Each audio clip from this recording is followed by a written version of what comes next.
Hi everyone, welcome in. Ignore the mess. Hi! Hi! We're being joined by a fantastic streamer today. I just wanted to come in and say hi to y'all first. I'm gonna let them introduce themselves. So I'm gonna just join in on the call now, but I wanted to come say hi to y'all first. So I hope you've been having a great day. I hope that you are going to enjoy this stream. I think it should be a really interesting one. And yeah, we're gonna join call. Hello, can you hear me? Yeah, I can hear you. Can you hear me? Yes, I can. Hello. One sec, let me get you up on stream. Are you streaming, by the way? I forgot what you said regarding that. No, I'm not streaming. Okay. Okay, I want to treat this. I want this to be like, I am leaking. Not that we have really anything interesting going on in our DMs, but I just leaked them. Yeah, no worries. I'm great at streaming. I'm really good at streaming. I'm a great streamer, truly. I mean, it's less scuffed than my setup, so. I really want to treat this like I want to make this as easy for people to understand as possible. Like, I literally have a map up right now so that people know where Sri Lanka is. Like, that's the level that I want us to start with, just so that people can be comfortable. But I want to start by letting you introduce yourself to chat, and, tell us who you are, tell us what you do.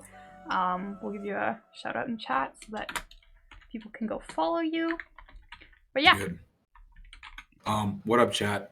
My name is ArunAnnow, otherwise known as the Indian Hassan.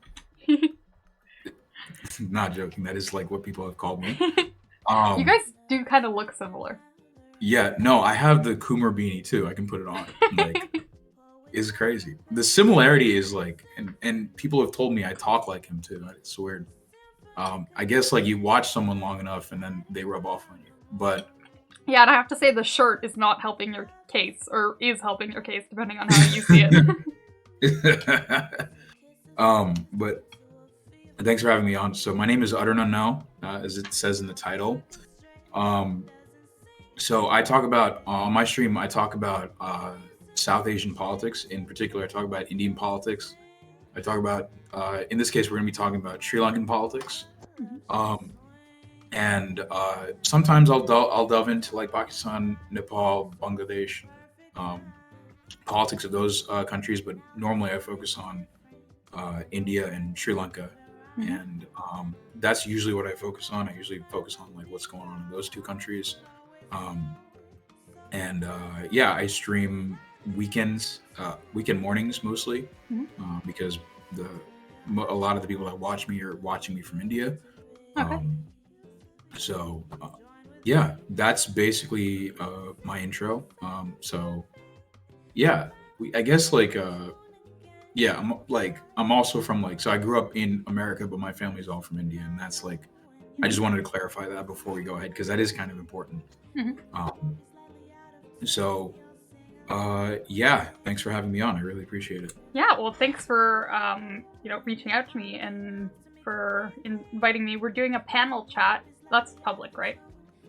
Yeah. So basically, let me explain what we're doing here. So on May, in the middle of May, what's going to happen is we're going to be holding a panel where people are basically going to come in. We're going to probably try and have journalists come in from Sri Lanka, and we're going to talk about like the current ongoing politics of the region. The plan is for it to be charity, and the idea behind it is we wanted to be able to excuse me, I'm like sick, but the plan behind it is we want to be able to basically raise awareness about what's going on here. And because this is like what's going on in Sri Lanka. What's going on in Sri Lanka is like not really talked about all that much. Like the thing is, a lot of what we're going to be talking about parallels some of the stuff that you guys may have heard of, but it gets like nearly no coverage because it's due to a whole host of reasons. Okay. And just for chat, you use. Am I correct in remembering that you use he, him pronouns? Yes, I am he, him. Yes. All right. Just want to make that clear for chat. All right. Well, I'm very excited to have you on. I'm very excited to learn about this. I didn't look into it too much because I kind of wanted this stream to be me learning about it and also chat learning about it kind of at the same time so that we would have similar kind of levels of understanding going in. So that I would be able to hopefully ask questions that they might also have. Yeah. But yeah. Do you want to just start and give us kind of a, like, for chat, I have the map pulled up. Like, guys, Sri Lanka here, in case you didn't know. I'm gonna put the map away now, but if that's the starting point you're at, that's okay. You know, That's fine. Yeah, a lot of people have come to me and, like, when I was talking about Sri Lanka, they've just said, like, oh, Gandhi, and I'm like, Gandhi he's from India. He's not from Sri Lanka. He's not from Sri Lanka. It's a different country. Yep.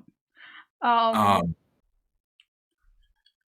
you wanna just kind of give us? Obviously, you can't give us the whole history of anything in a few minutes, but if you want to just kind of give us an idea of the historical background that we're going into. I know a lot of people that are in my chat are Americans or Canadians, so if you want to just kind of give us a very brief overview of the background history going into this kind of story, I think that could probably be helpful for a lot of us. So I can probably do like a breakdown of like the demographics, which probably will help. So Sri Lanka is basically a Buddhist majority country. So Sri Lanka, just like India, was colonized by the British. And back then it was called Ceylon. It was colonized by the British, the Portuguese, and the Dutch, right? Not a great group of people. Yeah, absolutely. So basically, what happened was basically the large majority of Sri Lanka is ethnically what's called Sinhalese. So they roughly make up 75% of the population. The majority of that ethnic group is Buddhist, Theravada Buddhist, which is it's interesting because that's going to throw a wrench into a lot of Americans' expectations of Buddhism. But there's a sizable Christian in particular, especially due to the Portuguese influence, a lot of Catholic. There's a sizable Catholic minority in the Sinhalese population. Then comes the Sri Lankan Tamils. So Tamils are an ethnicity that they belong to both India and Sri Lanka. So, and this gets a little complicated. So my family is ethnically Tamil, but our entire family is from India, right? So most of the Tamils in the entire world, we're a stateless nation, basically. Most of us are in India, right? And then there's a pocket of us in the northern and eastern coast of Sri Lanka. So they're called the Sri Lankan Tamils or the Elam Tamils because Elam is the Tamil word for the island of Sri Lanka. Okay. And then after that are Muslims. So Muslims are the third largest ethnic group on the island. Their mother tongue is also Tamil, but they do not claim descent from they don't consider themselves Tamil. A lot of them don't consider themselves Tamil. A lot of them identify with their Arab ancestry. Okay. And then that's important. And then the fourth group of the fourth largest ethnic group are South Indian laborers. So actually Tamil laborers brought in by the British to work the tea plantations in Sri Lanka. Okay. So those are the four major ethnic groups. They're called the estate Tamils. So first are the Sri Lankans, the Sinhalese, and then there are three groups of there are three ethnic groups who natively speak Tamil, right? Okay. But they don't all consider themselves Tamil in ethnicity, but they speak the language. Yes. I'm understanding that so correctly? The Muslims are the ones that actually don't. Again, Muslims, it depends on who you ask, but for the most part, they might not identify as Tamil. That's generally the expectation. I mean, I guess very different, but like a lot of people in Quebec don't consider themselves to be Canadian, for political reasons. Not an ethnic group, but you know. Yeah, you can kind of say that. You can kind of say that. It's very different, more like, but even though they share a native tongue, even though they share a native language, their histories are different. So that's like the main difference, right? So the Sri Lankan Tamils are the ones that have been there for hundreds of years. They've been there. They're native to they're not native. They're not indigenous to the island. No, neither are the Sinhalese. There's another ethnic group called the Vedas that are actually indigenous, and they're like less than 1% of the population. But the Tamils have been there for centuries, like nearly like 1,000, 2,000 years, basically. So when Tamils arrived in what's now called Sri Lanka, was that a form of colonization as well, or was it a different kind of dynamic? Would you call that? No. What happened was, what happened when the Tamils came to Sri Lanka was, it was basically like,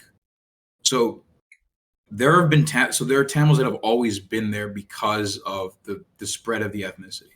So Tamil, like if you look at like the Indian state that it borders, that's where the majority of Tamils are. Right. But then you had like Tamil kingdoms that were like 1,000. It's like you can kind of think of it as like as old as like it reached its height roughly around like the Mongol Empire, basically. So that's how far back we're reaching. So they've been there for a very long time.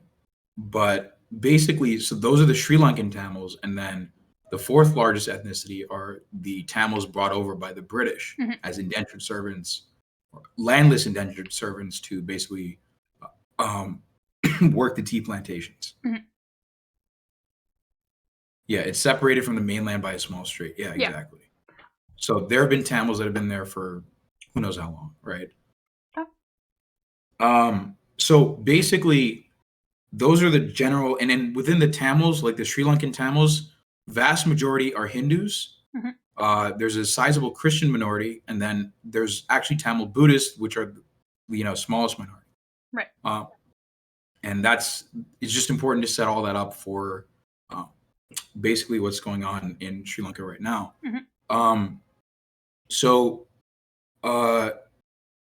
Basically, when the British colonized Sri Lanka, what happened was there were two brewing sorts of nationalisms that were happening, right?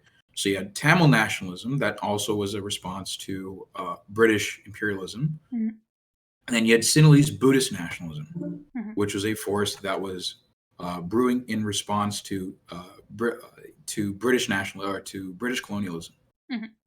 But what ended up happening was, after the British after Ceylon got independence from the British, right? It was called Ceylon at the time. It wasn't until like Sri Lanka, Ceylon became like an completely independent republic from Britain. That it was renamed Sri Lanka. But when that happened, Sinhalese Buddhist nationalism basically became the dominant form of nationalism on the island. Right? So this is basically the fascist force on the island. This is the dominant fascist force on the island. These are the settler colonial. This is like the settler colonialism the settler colonial force that's going on the island, right? Now, what happened over the next several set of years, right? Over the next several set of decades was a constant disenfranchisement of the Tamils, both of the Indian Tamils and the Elam Tamils. So basically, and what time period are we talking here? This is 1900s. So roughly post 1948, which is when Sri Lanka got its independence. So this is 1948. After 1948. fairly recent. So fairly recent, right? So after Ceylon got its independence, before it was renamed Sri Lanka, what happened was there are hundreds of thousands of Tamils that were made stateless under the. So there are a couple of important figures at this time that were basically brewing. Probably the most important of which was the fourth Prime Minister of Sri Lanka, by the name of Solomon Wesley Ridgway DS Bandaranaike. Pretty long name. He has 5 names. So I'll put the link for that guy. I feel like actually it might be, chat, would it be helpful for you if I tried to kind of like, if we acted like this was a class and I put like a notepad up on screen and took notes as we went? Would that be helpful for you? That might actually. Because I feel like that's very helpful for me when I'm understanding things. Yeah, sounds good. Okay, slay. We'll do that then. I am going to apologize in advance, chat. My spelling is going to be probably very wrong for some of the words that we're covering. I'm doing my best, okay? And if you have any corrections at any time, or, you know, if you want to send me, even in Discord, like certain words that you figure I'm gonna misspell, that is also very chill to me. Will do. Alright, chat, I'm putting Let me just send you this to start off with. Yeah. So this is the fourth, this is probably like the most prominent Prime Minister of Ceylon at the time. West Ridgway DS Bandaranaike. Okay, give me one sec to pull up set everything up so that I can make sure that my attention is fully on you. Okay. Alright, chat. Here's our... We're in class right now. We're doing People G, okay? We're learning.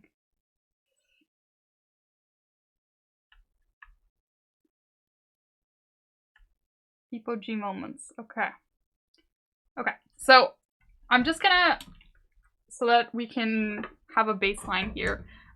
How do you spell? Could you just write out for me the 4 major ethnic groups that you named, so that I can have them on this notepad? And chat, I'll make a PDF or something. I'll tweet these after or something. Share this in some way. So I'm gonna put them in terms of descending order. So like how, like the most populous to least populous. Okay. So you have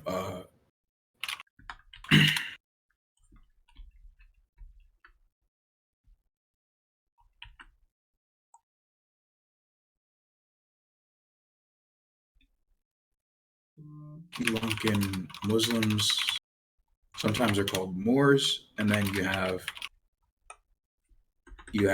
the Indian Tamils of Sri Lanka, estate Tamils, and then their name in Tamil, like the language, is Malayaga Tamils. So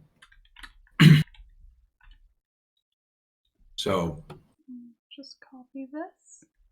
Yeah, you can just copy and paste all. Yeah. Okay. And then you said there was also, this doesn't include the group that you, yeah. This is the indigenous group. Okay. Got it. It's VEDDA. And that way, if chat wants to look things up after stream, you'll have the right spelling for these things. Okay, so we are kind of mid-1900s. There's this president, you said? Prime Minister. Prime Minister. Shit. I was like, it's probably not like Canada, but it is like Canada. Well, no, just in name. I just mean just Prime Minister versus President. That's all I mean in that. No. It's like India, kind of. Mm-hmm. So the way India, it's actually, if you look at the governmental system, is kind of like the way Russia works, in the sense of like, it's a semi-presidential system. So it's not like India where it's prime minister, it's totally parliamentary. There are some powers that the president has, that the prime minister doesn't. So it's kind of like a power sharing mechanism.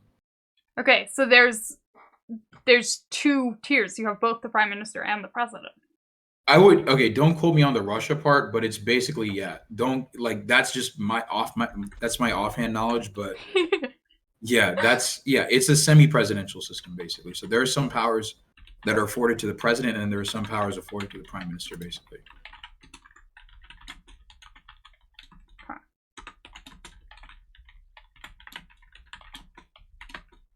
You can keep talking while I will catch up with you.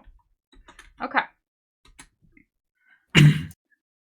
So basically, around this time, so around 1949, or around in the 1950s, in the 1940s and 50s, there's a guy called Solomon West Ridgway Diaz Bandaranaike, who is actually born into basically a very wealthy, aristocratic family. This dude basically is, he's very rich, right?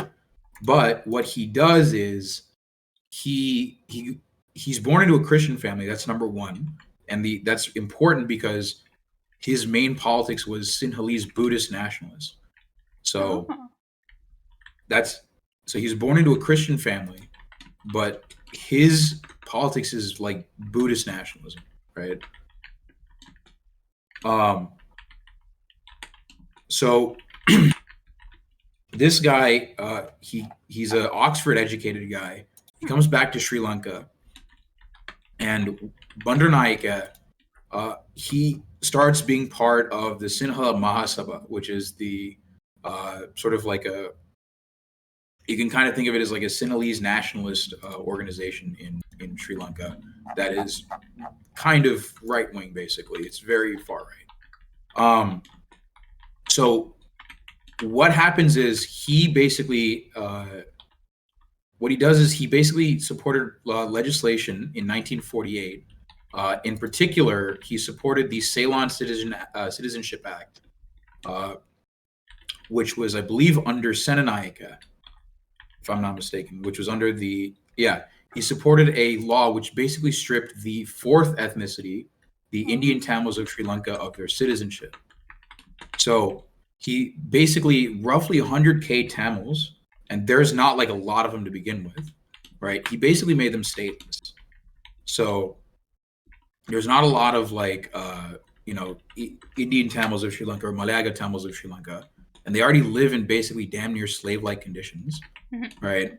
He just removes their citizenship and their entire state, they're stateless and they're basically in limbo.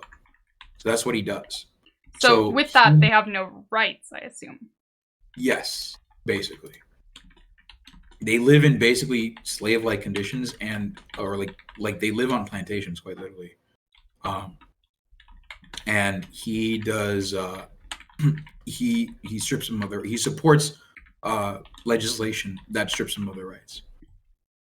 And then what happens is, after he becomes prime minister, what he starts doing is he passes the Official Language Act, otherwise known as the Sinhala Only Act.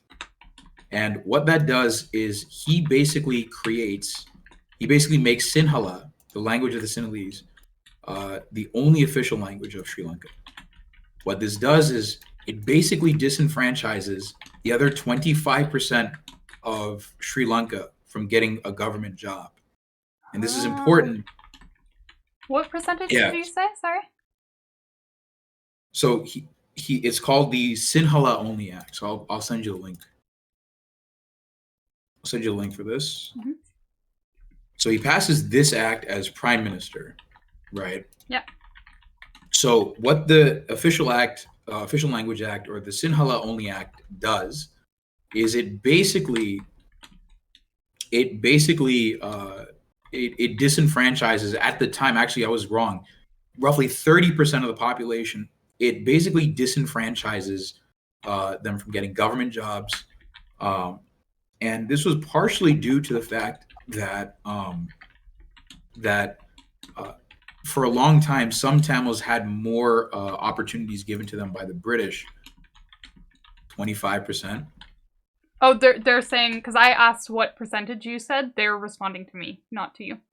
They're not correcting you. They're just responding to me. Oh yeah, no, it's actually 30%. I was wrong. Mm-hmm. So it's actually higher than that they disenfranchised. Yeah, that's what I have written in our notes, chat.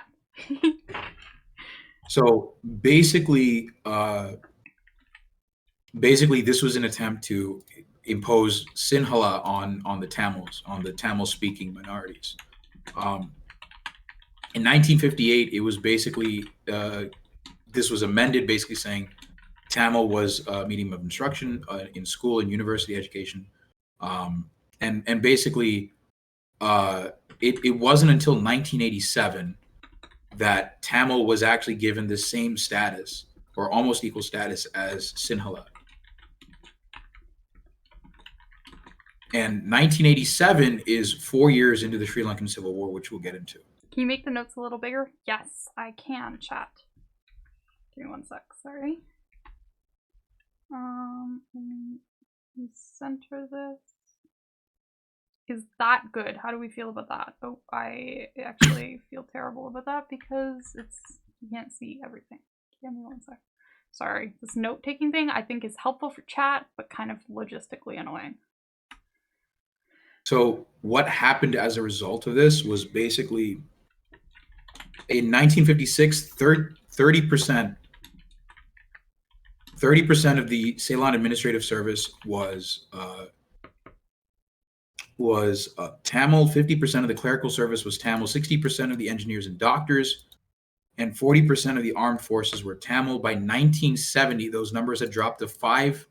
So they basically, like, there wasn't a lot of opportunities for Sinhalese people at the time. Mm-hmm. But what this law did is it overcorrected, and it basically forced underrepresentation of Tamils within these public sectors. So you're saying the British, I'm just repeating this back to you to make sure that I understood it correctly.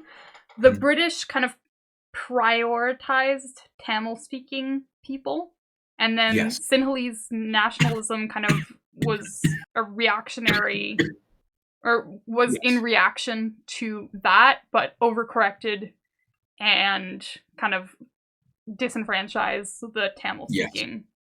now minority. Yes. Okay. Yeah, that's basically what happened. Now, what happened over the next several decades mm-hmm. was a series of, what happened over the next several decades was a series of pogroms that were committed against the Tamils. So you had anti-Tamil pogroms mm-hmm. that were basically committed over the, so it started in 1958. It started in 1956 in Galoya. So basically what happened was you had Tamil Federal Party members that launched a nonviolent protest. And what happened was when they launched a nonviolent protest in 1956, that led to communal tensions.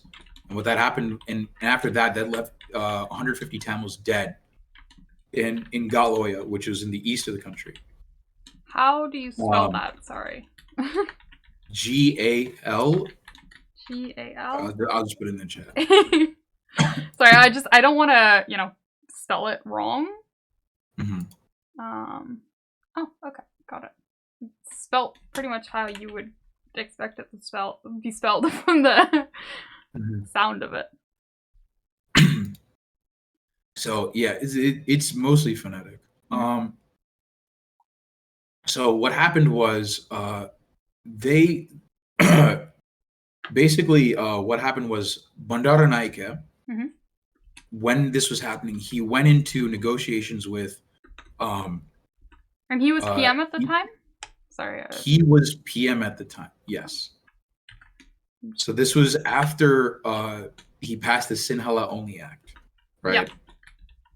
So he passed the Sinhala Only Act, and what happened was this led to like a protest from the Tamils of the North, and what he did is it led to a pact called it's called there's going to be Chat, there's just gonna be a lot of long names here. There's not much I can do about it. No, I appreciate you like taking the time to write them out and So he entered into this pact called the Bandaranaike-Selvanayam Pact, right? This was basically a pact that was a compromise between. Basically, the idea of this pact was it was supposed to give autonomy to the Tamil people.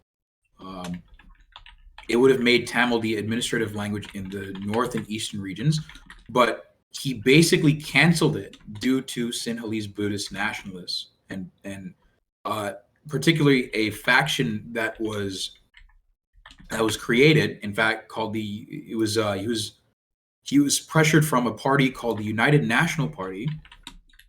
Keep that in mind, because that party is going to be important. Okay, one second. Cancel it due to pressure from Sinhalese Buddhist groups, including, what did you say it was called? So there's a party called the United National Party. United National Party.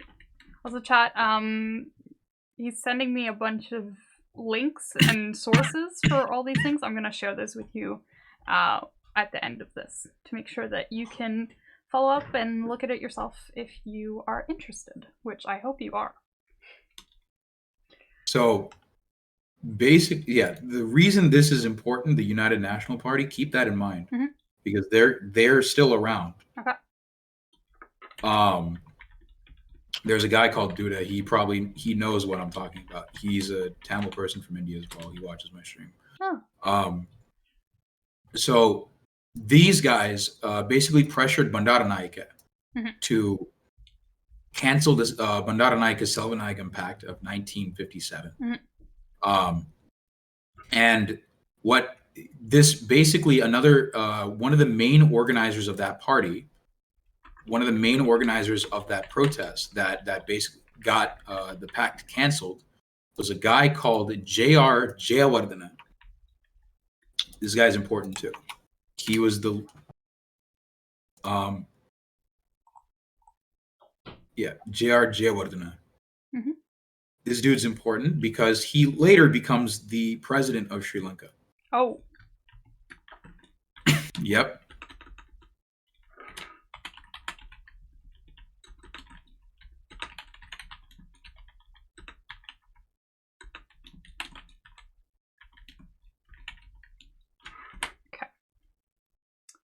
Yeah. Okay, so he was the main organizer of the protest, not the non-violent protest, of the protest of the pact, right?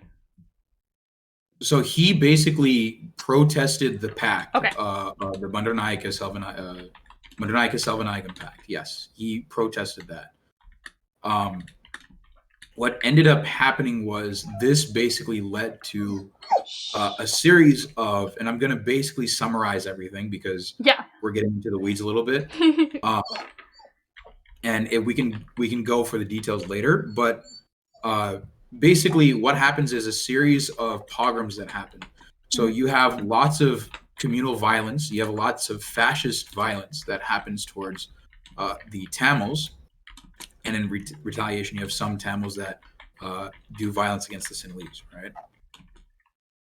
In retaliation against the anti-Tamil violence. So you have the Sinhalese fascists that are doing racial agitation against the Tamils. That's the instigation for all this, right? Yeah. Now, fast forward to basically 1960. What was it? PTA. What was it? I forgot when this was passed. I believe 1969 or something, or 1979. Fast forward to roughly 1979, and a law called the Prevention of Terrorism Act gets passed in Sri Lanka. This is important.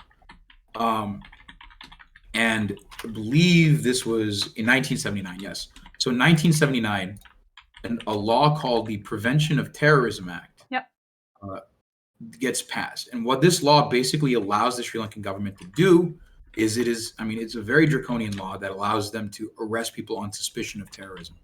The reason they passed this law at the time, in fact, the law was actually very unpopular in general when this law was passed, right?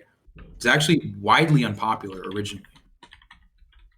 The reason it was, I mean, you can probably imagine why the law was widely unpopular, because it allowed the government to arrest people on suspicion. Yeah, which, but at the time, legally just means arrest whoever you want. Exactly. At the time, though, there was a group called the Liberation Tigers of Tamil Eelam, and they're a massive player in all this. So the LTTE, you've probably heard the term Tamil Tigers. Yeah, that sounds familiar, rings a bell. Without a warrant? Okay. Yeah, so these guys. So a group called the LTTE, so these are without a warrant, basically, yes. Basically, the idea of the PTA is it allows you to lock people up without a warrant. So around this, the reason they passed that is because there's fears of this group, the LTTE, the Liberation Tigers of Tamil Eelam, basically gaining political clout, which it did, right? Especially due to a lot of the pogroms that have been happening to the Tamils of the island, right? So they begin to get a lot of clout. Them, along with several other militant groups such as TELO, PLOTE. You don't really have to note all that down because they're not as big a player in all of this as the LTTE is. They're like the big one. Got it.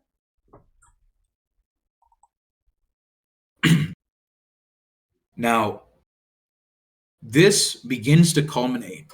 So a lot of this violence that you see that is happening to the Tamils begins to culminate, and it begins to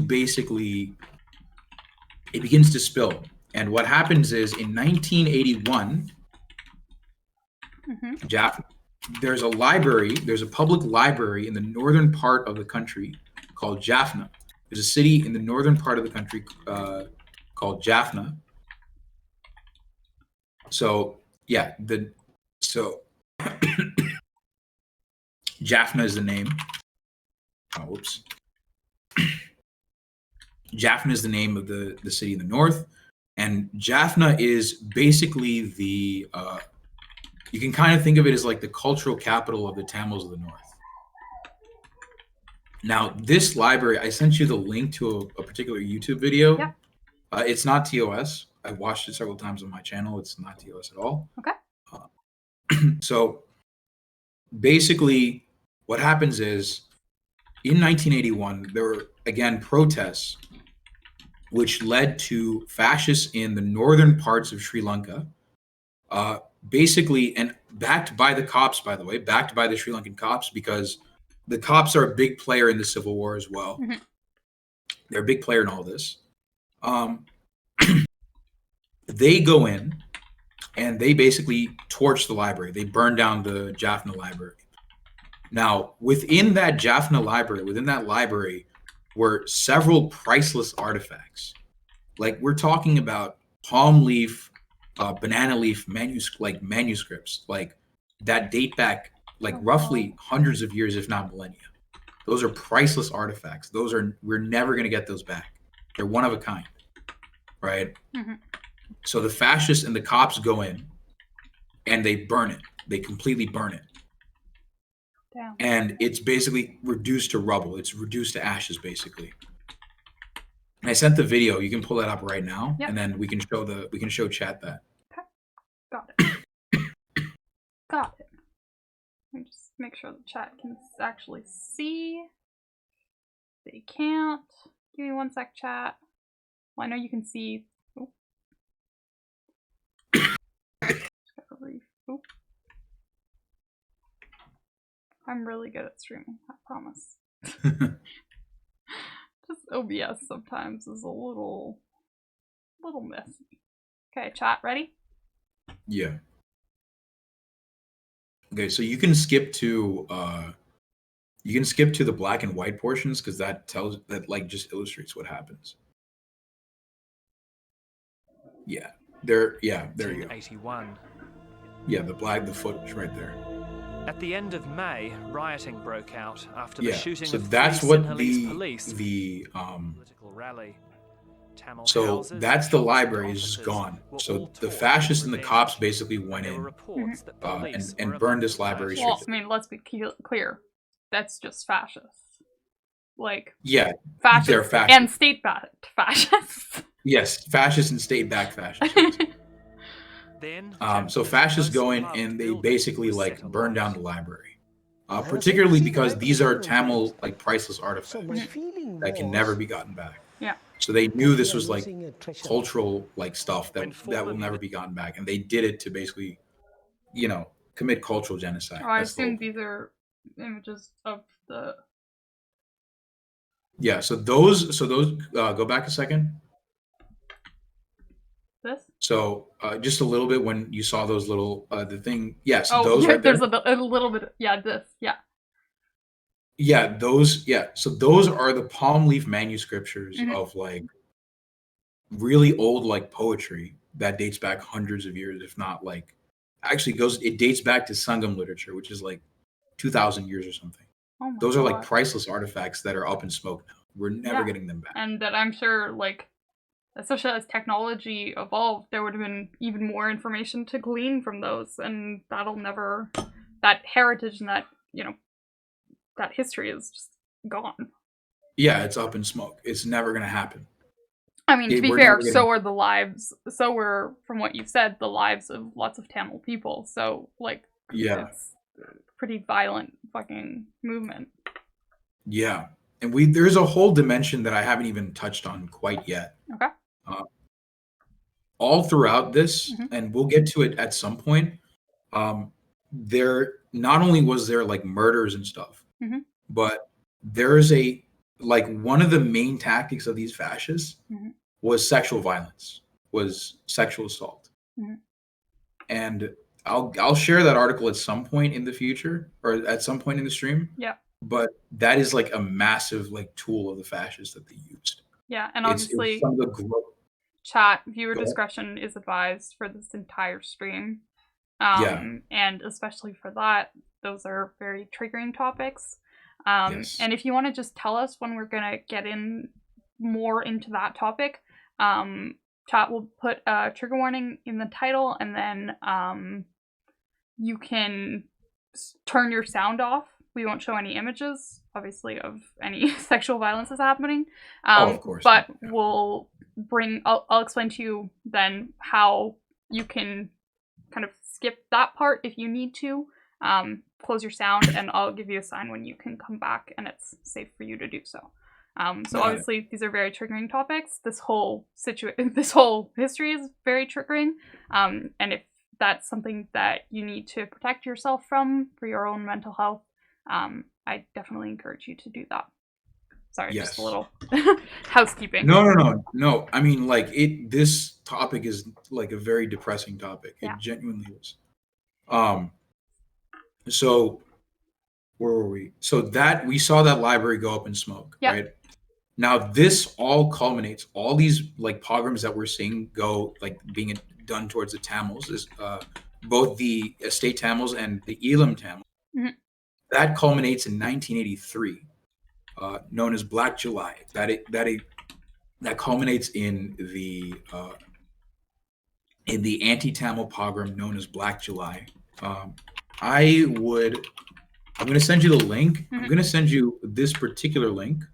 Let's just go here because there's an image right there that, just be careful pulling it up on stream. It's a little bit dicey. Yeah. I know that Gremlo wanted to post the segment that they did with you on YouTube and weren't able to. So I might not pull this up just so that I can then redirect people to a recording of this. What I'll do is I'll put the link in chat. You can click on this link. It'll be in the description of the YouTube video as well if you're watching this on YouTube for some reason. But chat, you can go look at this. I'm just not going to pull it up on screen. I think it's probably the best way to deal with that. I don't know if you agree with that. I think if you click the link, it will actually it'll actually skip the image. So it'll just go straight to the text. Oh, yeah, okay. So. Yeah, it'll just go straight to the text. Got it. So because that's why I was like, all right, I'll click the one where it just goes straight to the actual thing. So basically what happened was in Black July, so basically what happens in Black July is the LTTE, which is basically a militant group at this point. Yep. A rebel group at this point. They basically let me mute this and see if I can't do that. So basically what happens is they attack a bunch of Sri Lankan soldiers in the north. Mm-hmm. Now what this ends up doing is it puts into motion a backlash effect where you have basically the Sri Lankan government backing fascists. Like basically you have a bunch of people that target Tamil-owned homes, especially in Colombo and in the southern parts of the country. Basically, what happened was Tamils in Colombo, especially, are attacked. What happens is Tamil-owned homes are burned down. Tamil-owned businesses are burned down. Tamils are attacked. So on. You can imagine what happens. A lot of them die. A lot of them are victims of SA. And the thing to note, and one thing that they do is they're fascists out in the street. One of the things that they did was they would actually ask people to say a word in Sinhala, and if the accent was Tamil, and if they couldn't say the word at all, they would just kill them on the spot. Oh God! So they would literally just target people that they thought were Tamil and just kill them immediately. But the thing to note is that the way they got these addresses in Colombo is they got voter rolls directly from the government, from higher ups in the government. Holy fuck. So you had higher ups in the government that literally gave them voter rolls to where these Tamil voters were located, where their houses were, where their businesses were. And you had basically president direct. So, by the way, we talked about J.R. Jayawardena, right? Yep. He's the president now. Mm-hmm. So during Black July, he's the president. Mm-hmm. So the United National Party is currently in power when Black July is happening. And at the time, there's another name that you're going to want to note down. Mm-hmm. His name is Ranasinghe. I'll type his name. His name is Ranasinghe Premadasa. That's the prime minister. You're going to want to note that name. Okay. So that's the prime minister during Black July. J.R. Jayawardena is in power as well. And on top of that, J.R. Jayawardena is starting the process of basically liberalizing the country's economy. So this thing is kind of popping up at the same time that Jayawardena is trying to take loans from the IMF. So this officially marks the beginning of the Civil War. Black July does. Right. Okay. So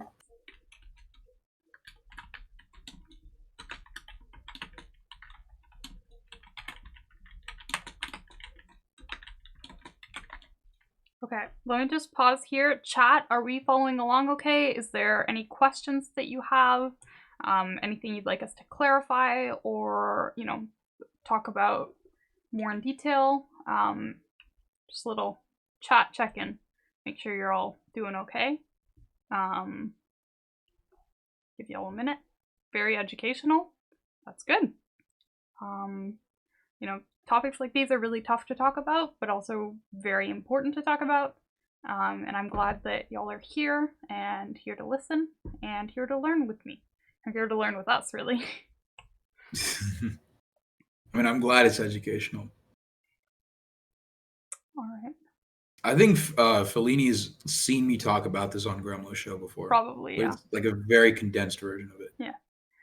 This is probably like the most detail I've ever gone into, like regarding this topic, because at the time I was covering it, this was when the Aragalaya was happening, which was the protest that you saw in Sri Lanka against the Rajapaksas, who we'll get to. like I don't want to spoil too much, but Sri Lankan politics is absolutely wild. Genuinely wild. Yeah, seems like it. Oh yeah. Okay, I think chat is all good. So. Okay. Beginning of the Civil War. So yes, so the Sri Lankan Civil War. This is a 25-year-long civil war, largely between the LTTE and the Sri Lankan government. Now, I want to be perfectly clear and say that the LTTE also has blood on their hands. So one of the things that happened was in that city of Jaffna we talked about, there is actually a minority of Muslims in that region. And those guys basically did an ethnic cleansing of the Muslims from Jaffna. So again, the LTTE are not blameless in the slightest. They're not at all blameless, but basically they're the largest basically group that's fighting against the Sri Lankan government.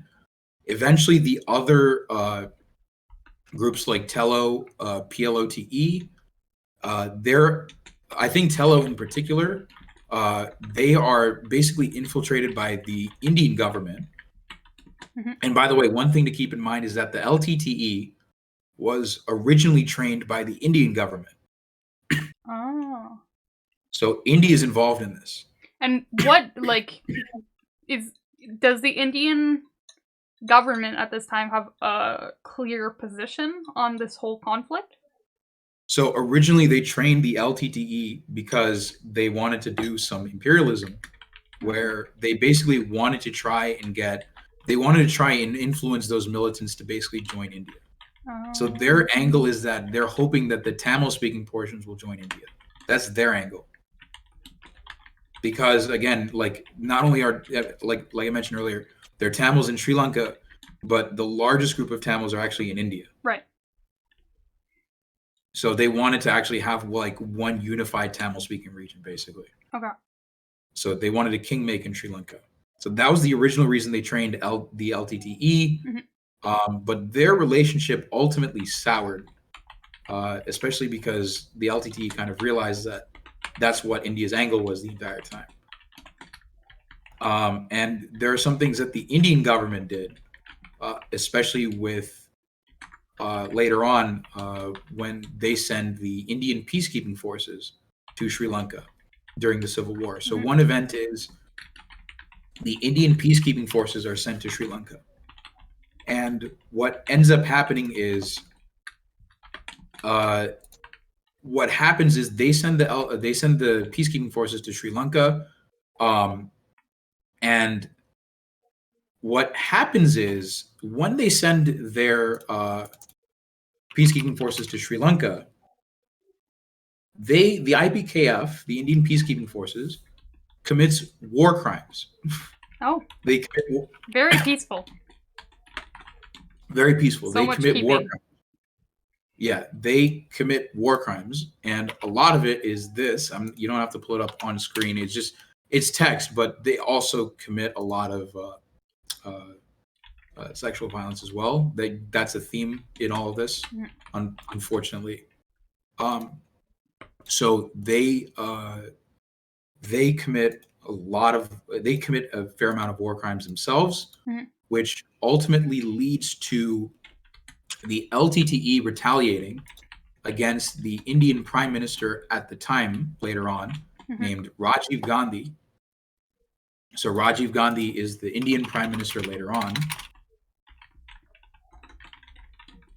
So at the time when this was happening, this was largely done by, I believe it was Indian intervention in the Civil War. Yeah, this was done by Rajiv Gandhi. So this was Rajiv Gandhi at the time. So what happens is the LTTE retaliate against Rajiv Gandhi by basically doing a suicide bomb attack.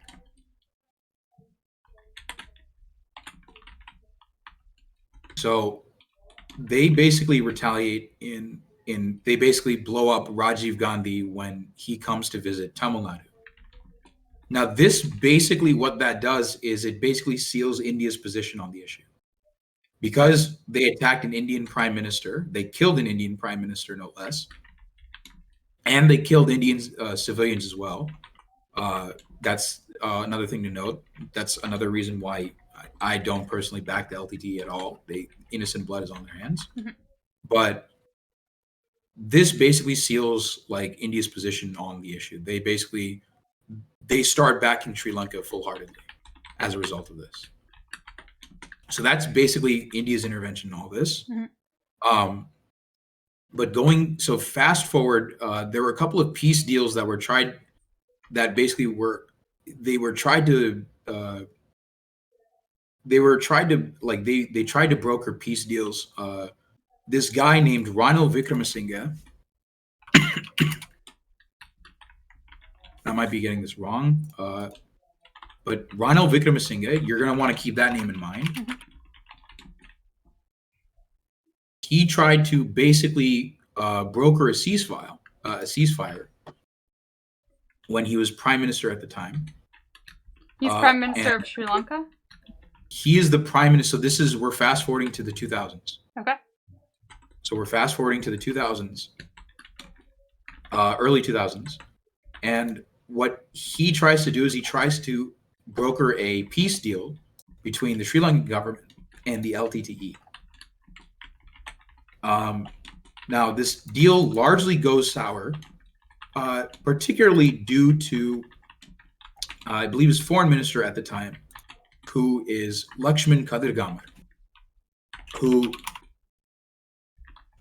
this is the foreign minister. This is where my knowledge on this is a little bit hazy, but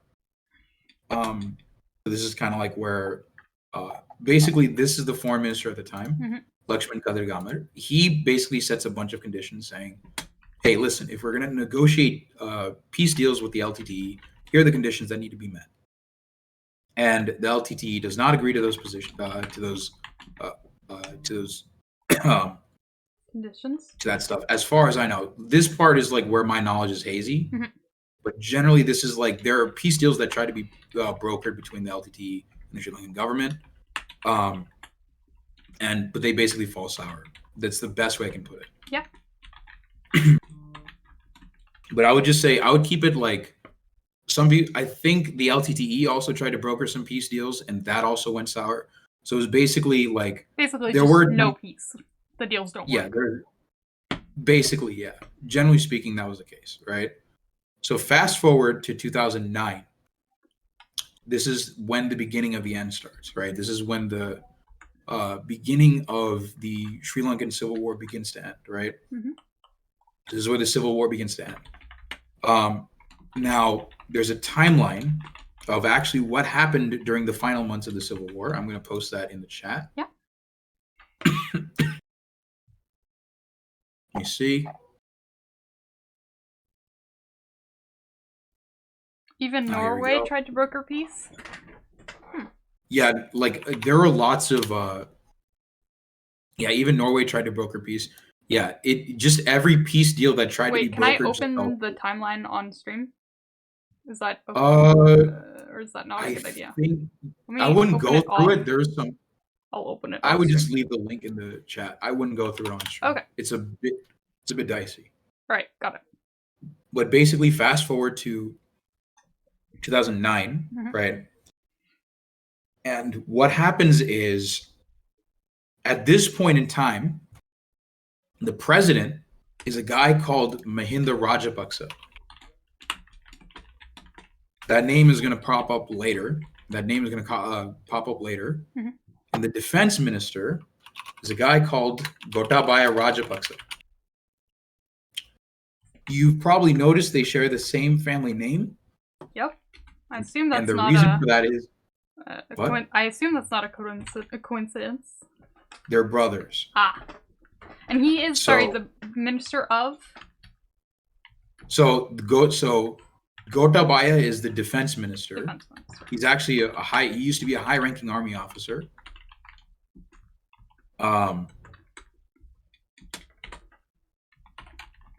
So that's the defense minister. The president at the time is his brother. Yeah. So the president is Mahinda Rajapaksa. Got it. So those two names are going to pop up later. Yeah. Especially later on in recent politics. So basically, Rajapaksa comes to power, and basically this dude is. So to give you an idea of how bad this guy is, Rajapaksa is the most brutal fascist of them all. Of them so all? Rajapaksa is the most. Of all of the Sri Lankan fascists, or of all the fascists ever? Because that's a big. No, of all the Sri Lankan fascists. Okay. Is what I was gonna say that's a tall order. No, of all the Sri Lankan fascists that we've seen so far, he's like the most brutal of them all. The Gotabaya family are like the most brutal. They're the most openly Sinhalese Buddhist nationalists.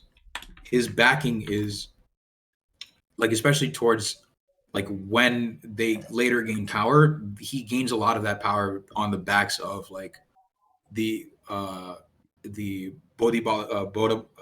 Sena, which is like the far right monks in Sri Lanka. Okay. So these guys, they come to power, right? Now, what these guys do is they basically, in the northern parts of the country, which are LTTE controlled, they basically force the NGOs out. So there are like basically UN workers that are basically doing, they're doing work on behalf of like the civilian Tamils of the region, right? So you have UN workers, you have Red Cross, right? So you have, international organizations working in the northern parts of the country, right? And you'll see why that's important in a second.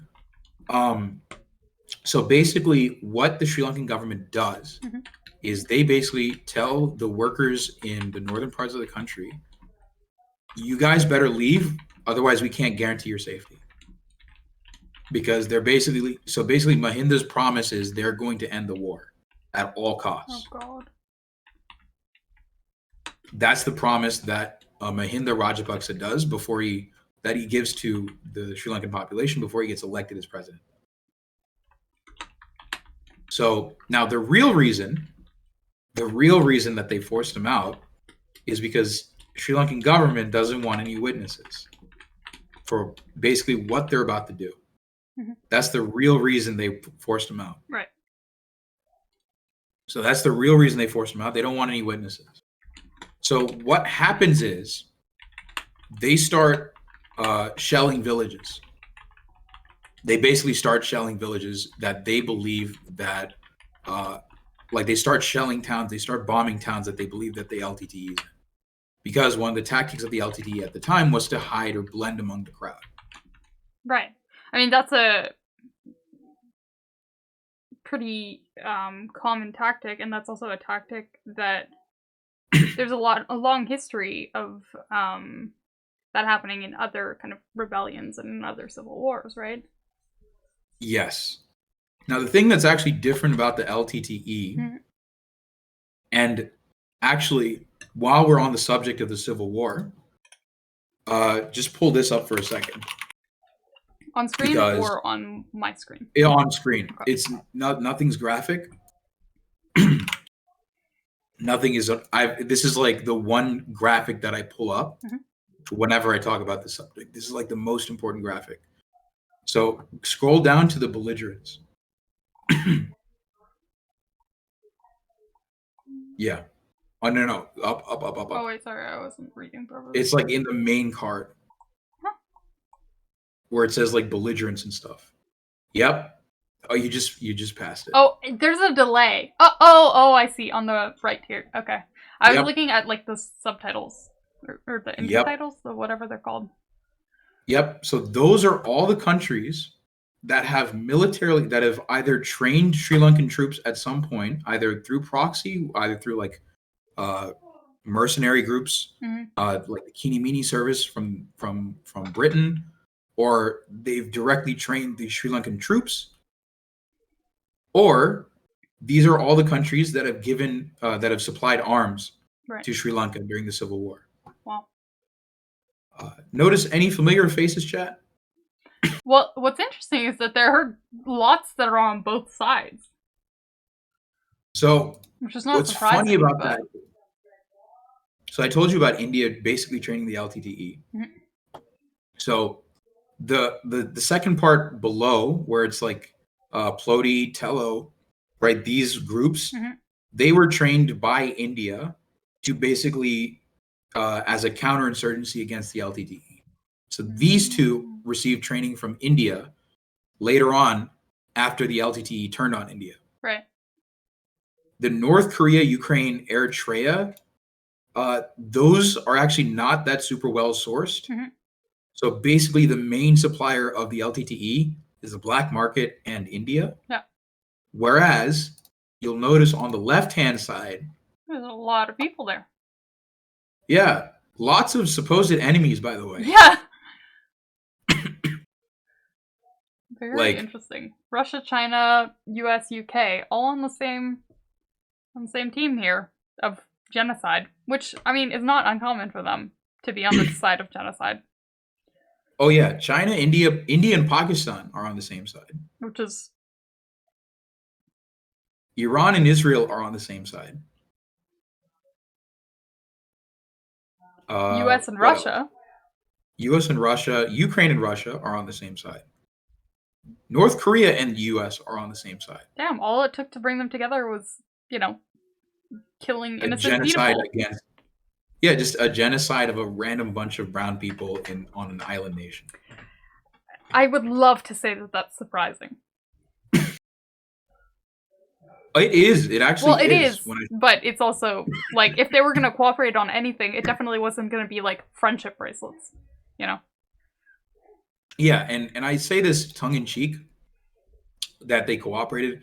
What really was happening was Sri Lanka has shifting allegiances. So they're not necessarily, like, people spin Sri Lanka as, like, some Western outlets will spin Sri Lanka as, like, pro-China. And they do have, like, bilateral relations with China, but basically Sri Lanka's allegiances are largely shifting. It largely depends on will you excuse the war crimes that we commit? That's basically Sri Lanka's main deal. Like, as long as you don't mention the genocide, as long as you do not mention any of the fucked up shit that we did, we'll do deals with you. We don't care. That's their MO. That's their modus operandi, basically. So that's basically their.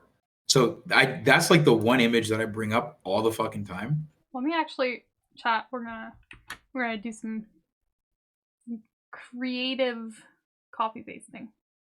I'm just gonna put a screenshot of that in our notes. There we go. Now we have it too. Yep.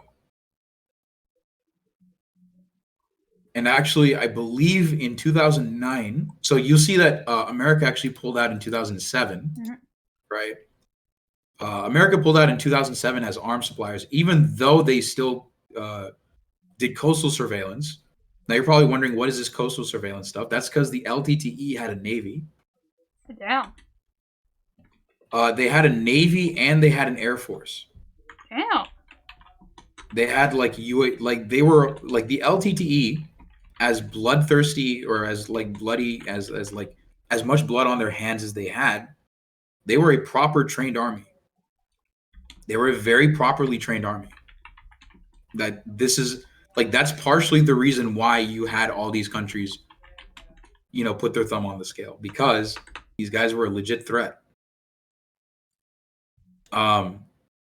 So basically, the U.S. pulled out, and then what happened was actually China doubled down on its arms supplies to Sri Lanka, and I believe it became the largest arms supplier of Sri Lanka in 2009, which is important because that's when a lot of these war crimes were committed. So that's like the one. That's like the one thing that this is like the one image that I bring up all the time when I talk about this subject. Like pictures speak 1,000 words. Yeah. Like everyone comes. Like this is the one instance where like people are. It's that sword meet where everyone's coming together, and then like everyone has their sword pointing towards the middle, and in the middle is Tamil genocide. That's basically it. But in 2009. What happens is, so we talked about how the NGOs are forced out, and basically the Sri Lankan army begins basically closing in on the LTTE, and they basically take an approach of destroy the LTTE at all costs, and that necessarily means committing war crimes. So what happened was they started bombing villages. And what happened was, in the process of them closing in on the LTTE, they set up what's called no-fire zones. So these are zones where neither the LTTE nor the Sri Lankan government are supposed to fire. Now, within these no-fire zones, what happens is you have these makeshift hospitals that are set up, right? And there's a movie called Sri Lanka's Killing Fields. Like, by the way, massive trigger warning if you're going to watch this. It's like it is like a very gut-wrenching movie. It is a documentary done by Channel 4. Again, not the most reputable group of people, but again, that's all we got. Yeah, so Sri Lanka's Killing Fields is the name of the documentary. And basically you see this sort of bombing of hospitals, and these hospitals are actually set up next to schools. So technically they're bombing hospitals and schools. Now what happened is the Red Cross there actually was giving out the coordinates of these hospitals to the Sri Lankan government, basically saying, hey, do not fire here. The LTT is not here. Do not fire here. These are hospitals. These are civilian hospitals. Do not do this. Do not actually do this at all. Right? Don't fire here. These are hospitals. And then what the Sri Lankan government did is they took those coordinates and they fired immediately. So they were basically getting coordinates. They're basically getting coordinates. Yeah. No, it gets worse than that, but they were getting coordinates from the Red Cross, and they were bombing these like makeshift hospitals that were set up near like primary and secondary schools. And one of the practices that they did, and tell me if this is familiar, they basically would fire one round of shelling, kill a bunch of people, and when people would go out to get their, deceased family members, they would immediately get shelled again. So basically, what they did is they fired one round of shelling, lure people out so that they can get their relatives, and then fired immediately when those people went out. Yes. Holy shit. So that was like a common practice in the northern parts of the. And another thing that they did was, so Sri Lanka basically on paper promised that there would be medical supplies brought into the northern sections of the country. They did the exact opposite. They prevented medical supplies from going into these makeshift hospitals. So they did whatever they could to prevent medical supplies from going into these hospitals.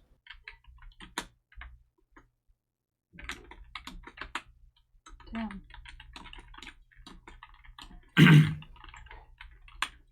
So that's a lot of what really happened. And this is in 2009. This is in 2009, yes.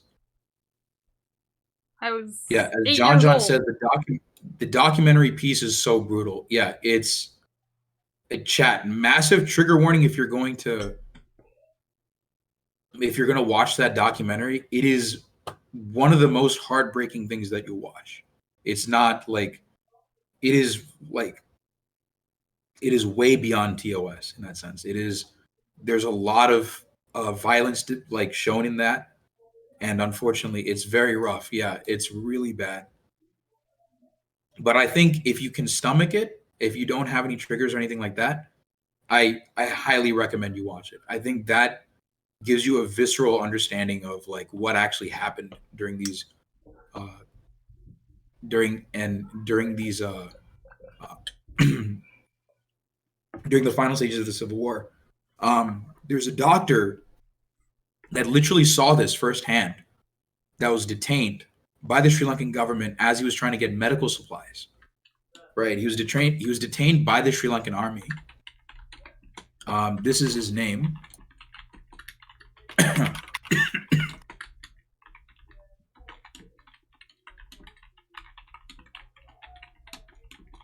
So basically what happened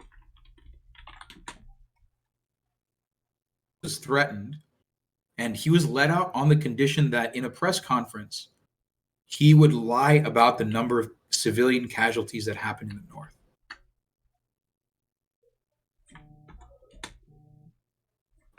So, and he got arrested trying to get medical supplies into these makeshift hospitals.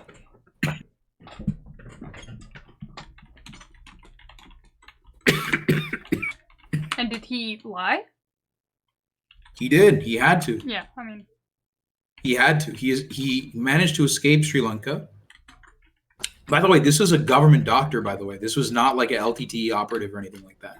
Yeah.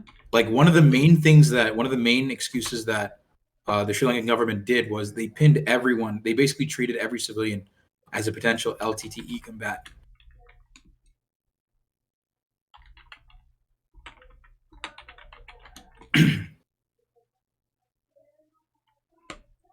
So he managed to escape. Yes, and he lives in the U.S. now.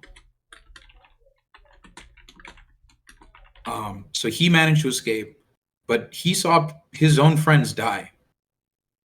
Wow. He saw he saw people that he knew die in front of him. And he was also, by the way, hit by shelling too. Holy shit. So he was also his arm was paralyzed by shelling. Wow. So yeah, he's been through it. But basically these no-fire zones, were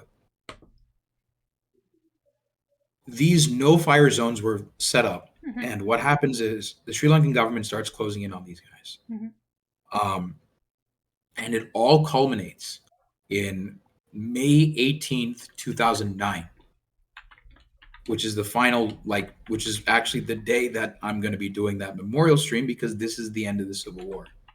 So on May 18th, basically the Sri Lankan government closes in on the LTTE, kills thousands of people, tens of thousands of people, if not hundreds of thousands of people, and kills the leader of the LTTE, Velu Pillai Prabhakaran. So LTTE leader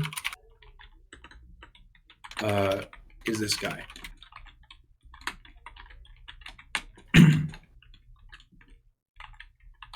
So he goes in and he basically kills not only this guy, by the way, he executes his 12-year-old son.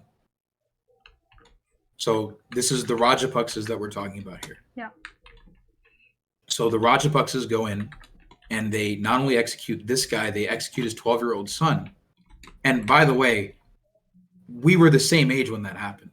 So I was the same age as his son. Holy shit. So if his son was alive, and the way they executed his son is really fucked up too. It's they basically tied him up. They tied him up. They fed him bread. They made him walk around like he was an animal. Fed him bread like he was a duck or something. And they executed him at point blank range. Holy shit. Poor kid. That's an understatement. A poor kid. Yeah.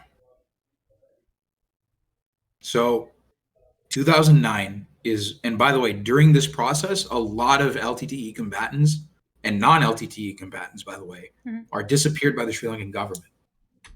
And to this day, we don't know their whereabouts. Like, thousands of people are disappeared by the Sri Lankan government.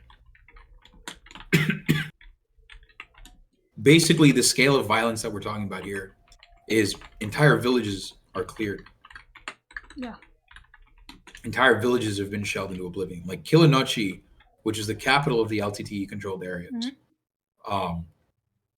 that was basically reduced to rubble.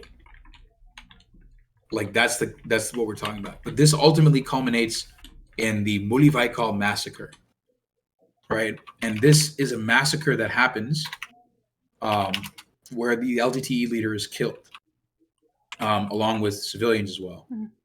And it happens in this town of Mulivaikal.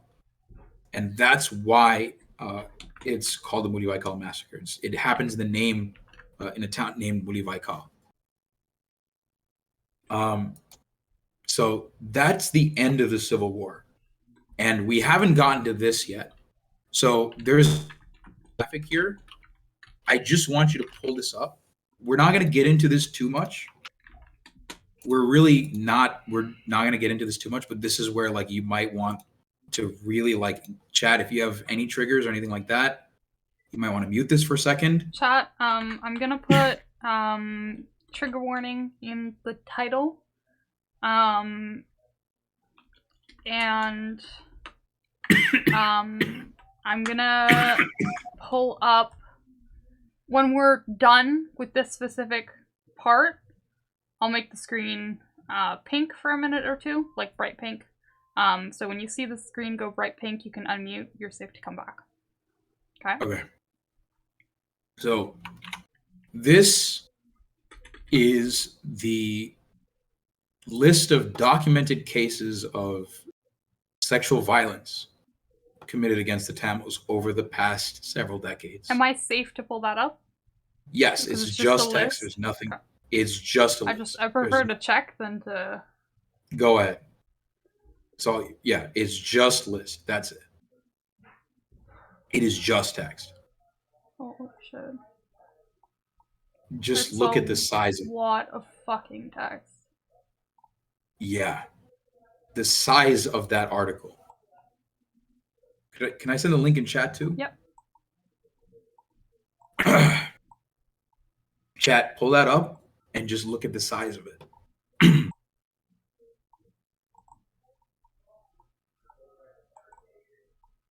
I'm still scrolling. It keeps going. And these are the documented cases. Yes, these are the documented cases. So, what? Double it? We don't know. Yeah. Just assume just assume this is a fraction of what happened. And there's a quote in there, which is really fucked up.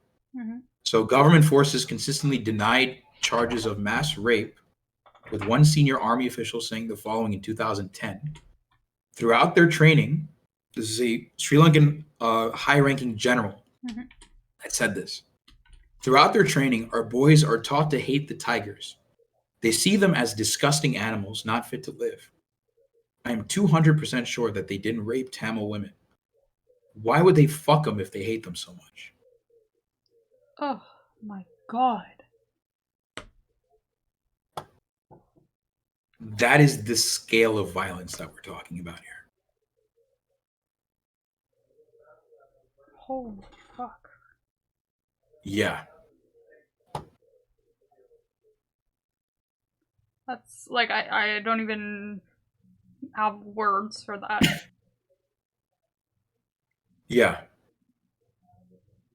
And they've managed to get away with it thus far. Like the Sri Lankan government, any discussion of this has just basically been met with, you're a terrorist. You're a fucking terrorist. Like if you say, which we also don't know too much about. Yeah, Arcane is right. One of my mods, Arcane is absolutely right. Okay. Yeah. So this is like one of those things that never, ever gets talked about. This never gets talked about. But the scale of violence it's horrifying. Yeah. And I mean, it's genuinely, it shocks the conscience. Yeah. And it's still the sitting government, right? Says someone in my chat. We'll get to that. Oh, okay. We'll get to that. Done. We're not done yet. It gets worse. Are we still on topic of sexual assault and violence? Right. Yes. There's one other thing. Yep. There's one other link that I want to talk about. Yep. And this should like humanize like what actually happened. There's a woman by the name of Priya. Like if you scroll. Am I safe to pull that up? Yes. There's nothing graphic. You're good. Okay. I'm just gonna assume if I send it like I've talked about this like on several other streams. Yeah. So this is not like my first rodeo with this. Okay. So it's always the same thing everywhere in South Asia where they just call you anti-national if you speak about anything those fucking demons don't want to talk about. Exactly.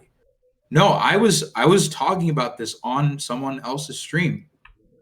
And there was a Sinhalese nationalist that literally tried to like get me banned off of this platform.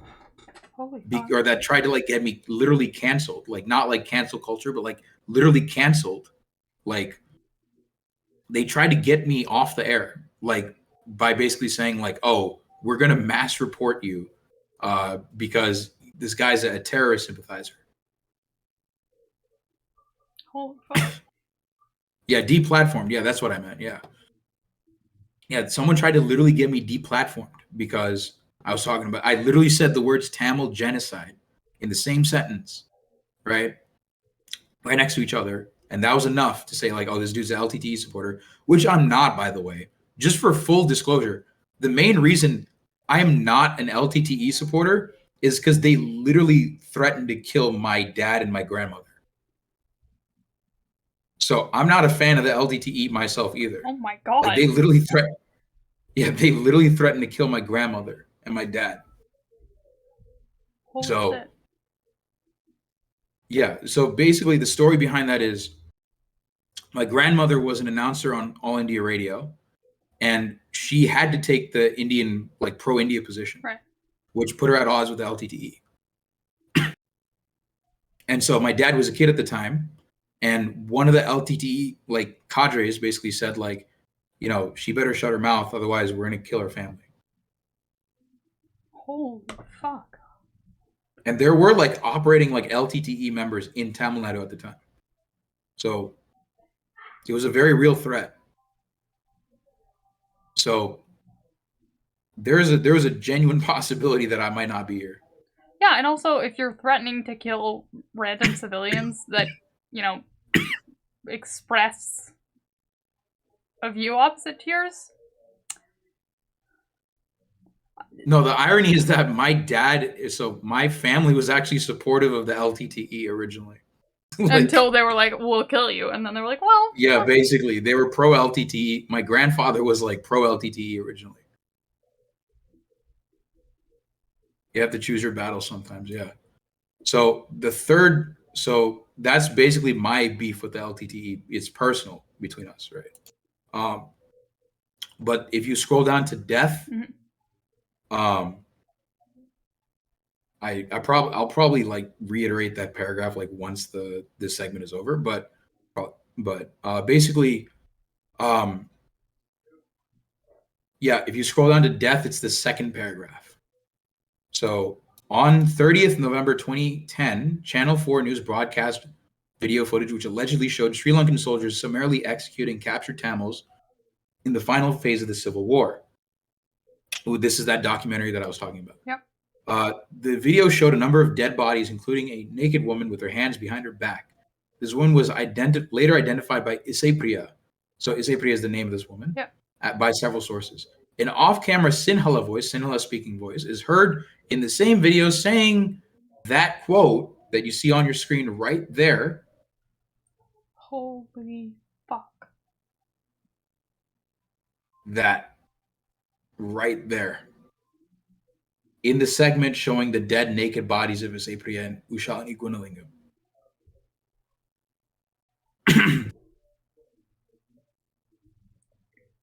Fuck them. Yeah. And by the way, the reason we know about her is because she already had notoriety. Yeah. The thing to keep in mind is that the only reason we know about this case is because she was already like a famous person before. She was like a artist. She was like a news broadcaster. Mm. We knew about her beforehand. This is like, we know about her in particular because she was famous. Like, imagine the number of women this was done to. And this is like the last thing I'll say, which is very graphic, but one of the Sri Lankan soldiers in the documentary was basically recorded saying to one of the dead, like about one of the women that was like the corpses of one of the women, should I cut that woman's breasts off or should I cut that woman's tits off? I want to do that. That's what he said. God. Like, that's the kind of like inhumanity that we're talking about here. And wow. But again, this doesn't get covered at all because any discussion of this means that you are immediately branded a terrorist. Like, you have like, it doesn't matter. Like, I'm Indian Tamil and my entire family was like threatened by the LTTE. Mm-hmm. But even me speaking out against this gets branded as a terrorist. Holy shit. The mayor of Brampton, Ontario was called a terrorist sympathizer by Sinhalese constituents for wanting to commemorate the Mullivai massacre. Yep. Wow. That's how much of a stranglehold the Sinhalese nationalists have on the narrative.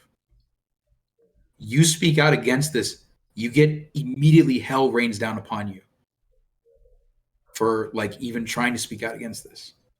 Well, I'm glad that you're, doing that work and helping bring, especially leftists' eyes to this and to try to raise awareness, because I think that's important, and remembering these people and what they went through and trying to make sure that it never happens again is really important. So thank you. I mean, the sad part of it all is that if I don't do it, no one else is going to do it. Yeah.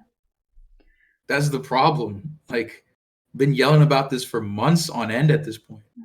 But, you're organizing an event, and we're going to get that event coverage, and we're going to do our best to make sure that we can raise as much awareness and as many funds as we can. And we'll keep yelling about it, but it'll be more and more and more of us yelling about it. Hopefully. Yeah. Solidarity where it counts. Yeah. So this is like, we're done with the super like really graphic segment, so you can like pink screen. Yeah, you can pink screen it. They can't see us. Okay, chat.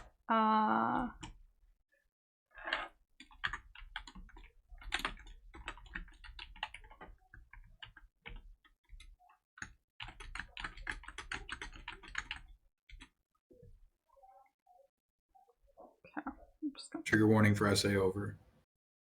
Keeping some of the pink on the screen for a little bit, just so that if anyone was muted, they have the opportunity to come back. And we'll put the... Okay. And this is 2009, so there's still multiple years of history left. Yep. Which I am gonna assume doesn't, It doesn't get too much better. Yeah. So once the war ends, So once the war ends, what actually happens is the war was kind of like a delay. It acted as a delay on the liberalization of the economy. Mm-hmm. So once the war ends, the economy gets even more liberalized. So the government starts taking more loans from the IMF. And what ends up happening is over the course of the next several years, like you have Kumaratunga, you have several prime ministers.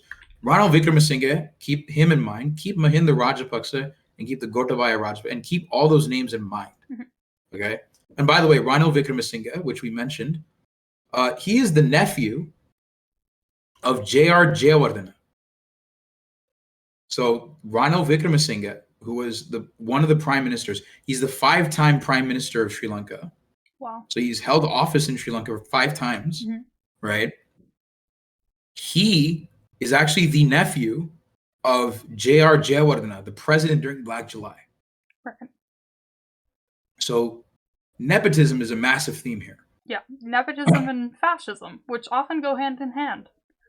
Precisely. So this dude, basically, over the next several years, the economy gets very liberal. It becomes very liberalized. A lot of Sri Lankan goods get exported. One of the things that happens is later on, Mahinda Rajapaksa actually gets, he leaves office, and then he actually runs as prime minister, and he wins. So Mahinda Rajapaksa, who was the president during the final stages of the Civil War, later gets reelected as prime minister explicitly because of what he did in 2009. Oh, fuck. So he gets elected on a couple of promises. So he gets elected partially because he promised to lower tax cuts. Sorry, he promised tax cuts. He promised infrastructure projects, which on first glance sounds good. The problem is it's incredibly useless infrastructure, and I'll talk about that in a second. But then the third reason, and like the main reason that he gets elected, is because at this point in time he's considered a war hero. Oh God. So he gets elected explicitly because of the war crimes he committed.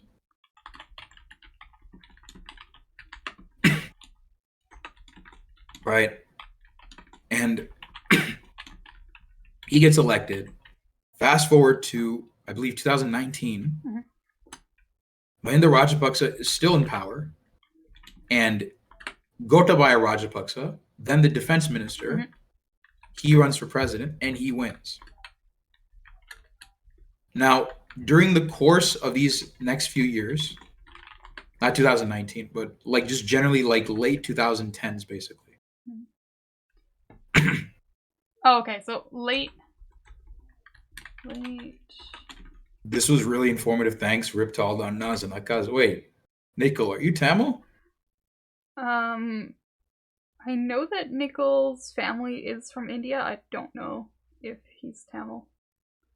Because he said Anaz and Akas. Oh, so well, apparently. Anna means older brother. Okay. When I come.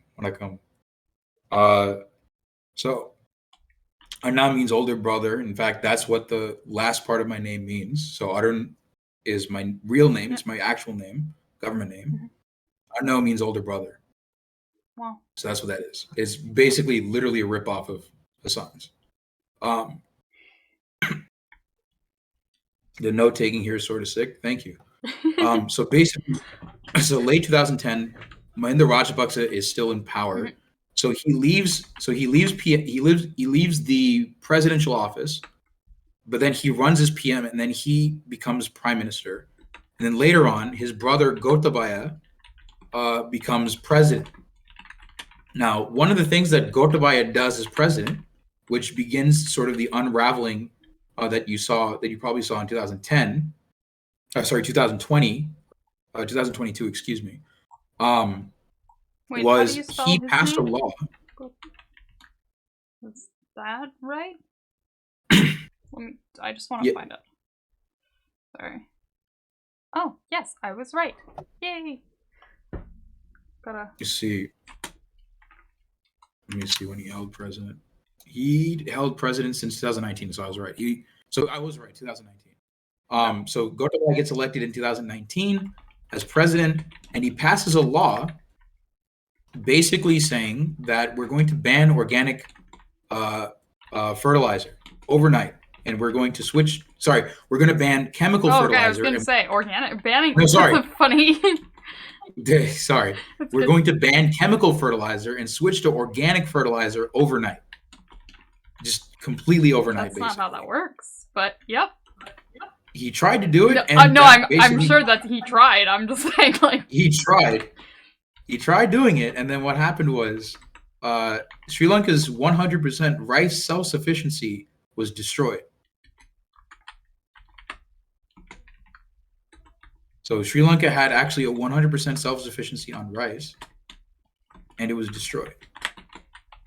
Like now they had to start importing rice.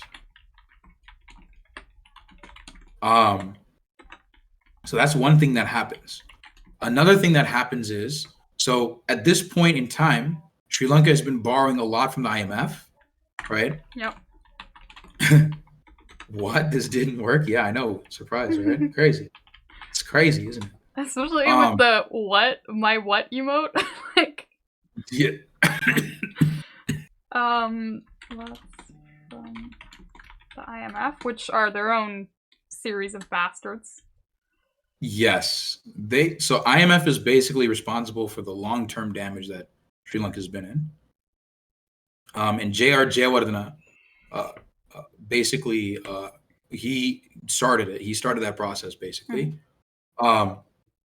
But on top of that, so Mahinda Rajapaksa, because he actually leans a lot more towards China, he actually borrows a bunch of money from several Chinese banks to build the Hambantota International Airport. Hambantota is his hometown. Let me send you the link to that. Hambantota Airport. Yeah, so it's called the Matala Rajapaksa International Airport. Very self-aggrandizing. Yeah, fuck that guy. So he builds an airport, by the way, an international airport in a town of roughly 8,000. You can probably tell how that went. It was dubbed Forbes's most emptiest airport. Sorry, that's funny. Forbes's emptiest airport. So complete waste of money. Like he borrowed money from banks in China and he just blew. Yeah, he blew that money. It's just gone. It's just no one uses it. No one cares. By the way, that's in the southern part of the country in his hometown. Which, by the way, during this time, there were two airports that used to operate. One was in Colombo, which is basically the financial capital of Sri Lanka, and that served the southern parts of the country. Mm-hmm. And then one was in Jaffna. Oh, right. But because of the Civil War, the Jaffna airport closed down. Right. So he opened this airport, also in the south, using borrowed money in a part to serve the same region that he didn't need. So smart. And he just blew it. It's literally a dick measuring thing. That's it. Hi, Jana. Was that part of the Belt and Road Initiative? I don't know if that's particularly part of the Belt and Road Initiative, but this is basically, like, from a Sri Lankan perspective, this was just dumb borrowing. Well, from a anywhere perspective, this was dumb borrowing. Very dumb borrowing. Did his astrologer tell him to do it? No. So he built this airport as a monument to the fact that he won the Civil War. So you got to remember, this dude was elected because he's considered a war hero. So this was erected as a monument. Well, funny I use that word. It was built. It was built in Hambantota, in his town, basically as a war monument, basically. So that's the reason he built it in the first place. Oh my God. So he built it as a war monument, as like, I won the Civil War, and this is what we're doing. Another thing that he builds in the city of Colombo is the Lotus Tower, which is kind of like the CN Tower, except it's kind of meant to be like a club/hotel sort of thing. So it's kind of like it's a kind of think of it as like the Burj Khalifa almost, right? Except not nearly as tall. This guy sounds like a dumbass. He is fascist, ugly, gross, war criminal dumbass. Oh, and by the way, at this point in time, 8 of his family members held cabinet positions or high-ranking positions in the government. Okay, so he's Trump. 8 of his family. Trump plus more war crimes. So he's the butcher of South Asia. Like Modi is often like brought up as like Modi is very bad. Modi's very fascist, right? Yeah. He is, right? But Modi is taking inspiration from this guy, Rajapaksa. Right. Well, it's like this dude, Hitler taking inspiration from the Americans doing genocide against indigenous people. Like fascist. Modi isn't as bad as this guy. Yes. Yeah, fascism inspires like Indians will tell you straight up, like if they know anything about Rajapaksa, Modi's not nearly as bad as this guy. Mm-hmm. This guy, like Modi wishes he could be this guy, basically. Yeah. Like this guy literally got away with killing hundreds of thousands of people. Is he dead? And literally, what? No, wait, it gets worse. Damn it! I was hoping. No, it gets worse. I was like, please. Nope. Like no, it gets really bad. Trust me, guys. We gotta get this guy to play Minecraft for no particular reason. He should really play Minecraft. ChatGPT said that the airport wasn't a part of the BRI, Chinese Harbor Engineering Company. Yeah, I don't think it was part of the BRI specifically, but this was definitely like an exploitative loan, for sure. Because like the banks that loaned, like this was such an obviously dumb project that the banks in China that literally loaned like Rajapaksa this, they had to have known that this was going to be bad. I mean, yeah. It doesn't take a degree in anything, really, to look at that plan and go, So that's another thing so wasteful spending on like useless infrastructure partially led to this. Mm-hmm. So that's one thing. Because what we're doing is we're approaching the economic crisis that we saw in 2000. Like we're approaching the economic crisis. Right. So you have wasteful spending, like absolutely wasteful spending. Mm-hmm. You have the fertilizer, which destroyed Sri Lanka's self-sufficiency on crops and rice, specifically. And then in 2019, you have the Easter bombings in Sri Lanka. So what happened was a bunch of Muslim fundamentalist extremists basically attacked 2 churches in Sri Lanka. And what that effectively did is that murdered the tourism industry in Sri Lanka. That started the decline of the tourism industry in Sri Lanka. Right. And Sri Lanka basically gets its income from 3 main places. One is remittance money, which is basically money that is given to Sri Lanka from expats, basically. Mm-hmm. 2 is basically this. What was I saying? The other thing that is tourism. Another thing that another income source that they have is tourism, basically, and they're also a massive import-based economy. So Easter basically kills the tourism industry in Sri Lanka, mm-hmm. and then along comes COVID in 2020, and that fucks that fucks tourism even more. Exactly. So that destroys the tourism industry in Sri Lanka even more. Now, this is when the Rajapaksas are in power. This all begins to spiral out of control in 2021 and 2022 when when basically Sri Lanka goes bankrupt. Sri Lanka basically is out of money. They go completely bankrupt and they have to default on their debts. Wow.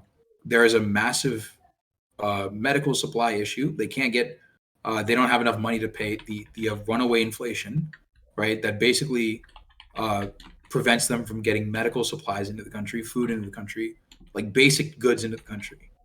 So you have a massive crisis in supplies, partially due to a mix of all these factors, including tax cuts for the rich, which I briefly touched upon. Mm-hmm.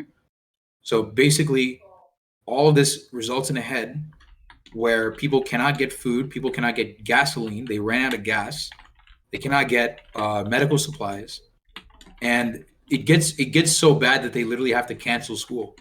They have to cancel exams because they don't have enough paper. So they run out of everything. Completely, they run out of everything, basically. And I'm sure people are starving at this point. Exactly. People are starving. People cannot get the medical supplies that they need. They can't get any food. Like, again, Sri Lanka is also at this point a massively import dependent economy. So that's partially due to the IMF damage that was inflicted on the country. So they turned Sri Lanka into an import-based country, into an import-reliant country. Mm-hmm. And on top of that, because of the fertilizer laws that the Rajapaksas passed, basically that destroyed their self-sufficiency on rice, and now they're importing rice from places like India. Right. So, and they have that's no money how bad it gets. And then what happens is, if you've probably seen this, you have, and you can probably Google this, you have people basically storm.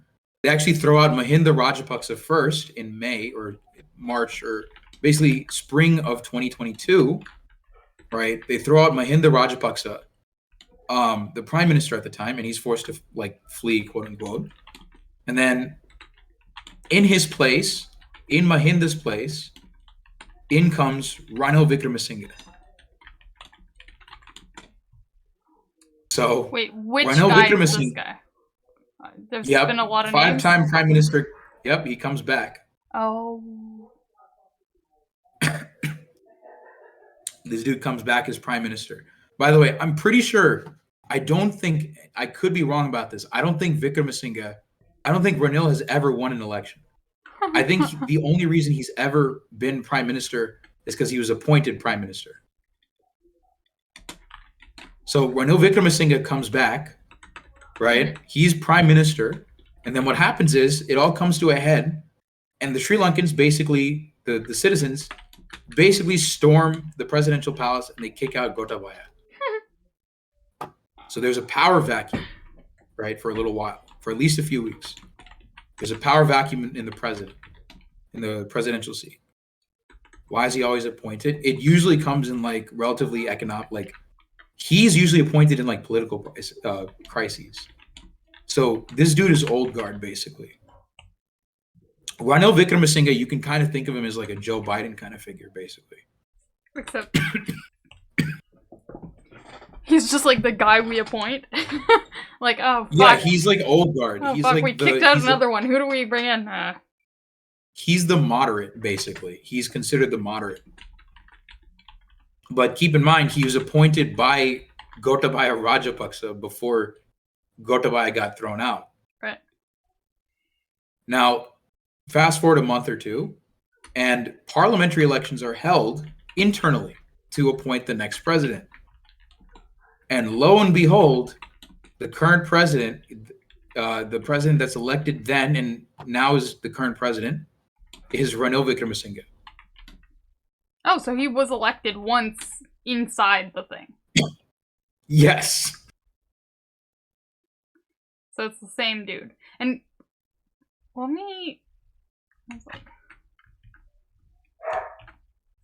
Chad, I don't know about you. I'm terrible with names.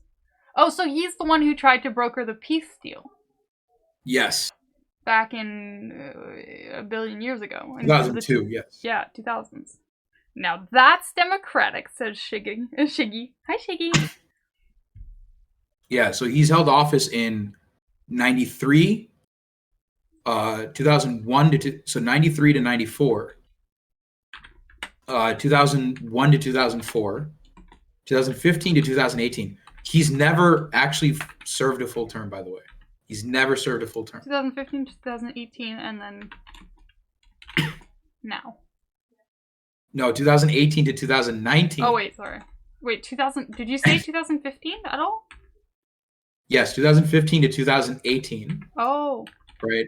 So he gets thrown out in October, and then he gets back into prime minister in 2018, 2019, temporarily. So he's in between one of Mahinda Rajapaksa's terms. Right.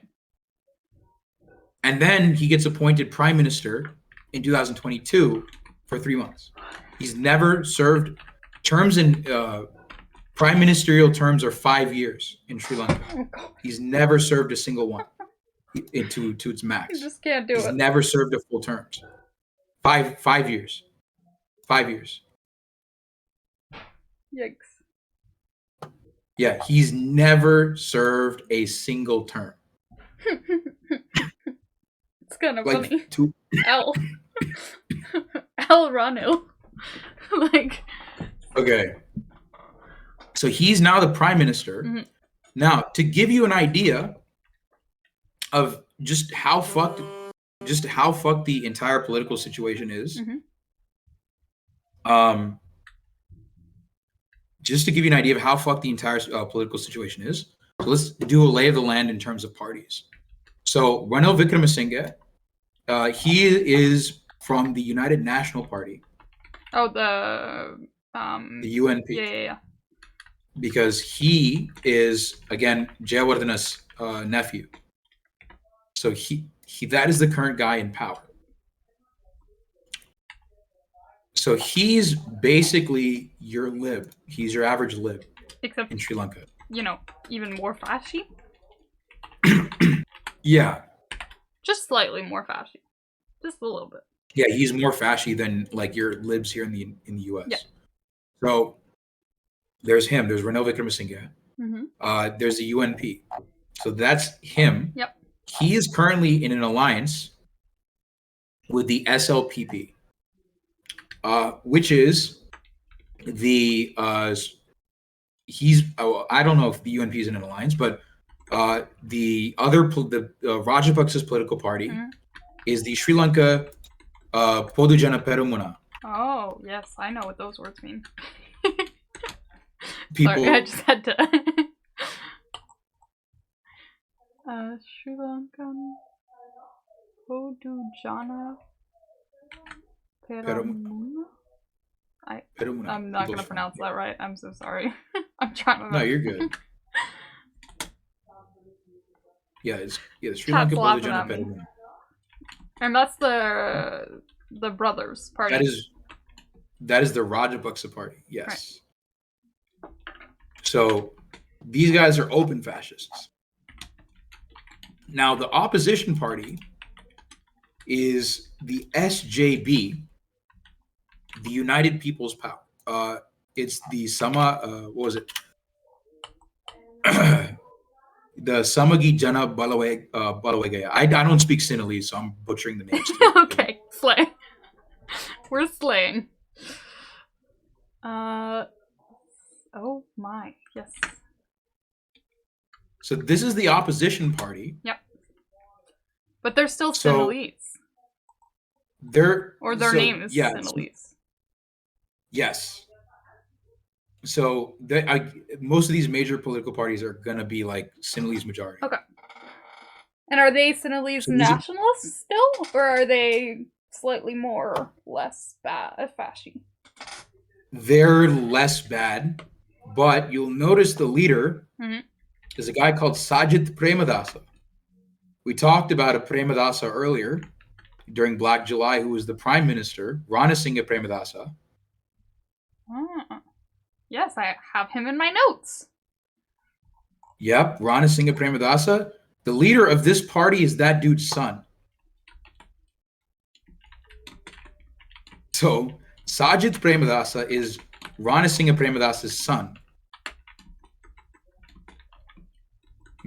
Yikes. And the chairman of that party is a guy called Sarath Fonseca, who is a retired Sri Lankan army officer. Oh, God.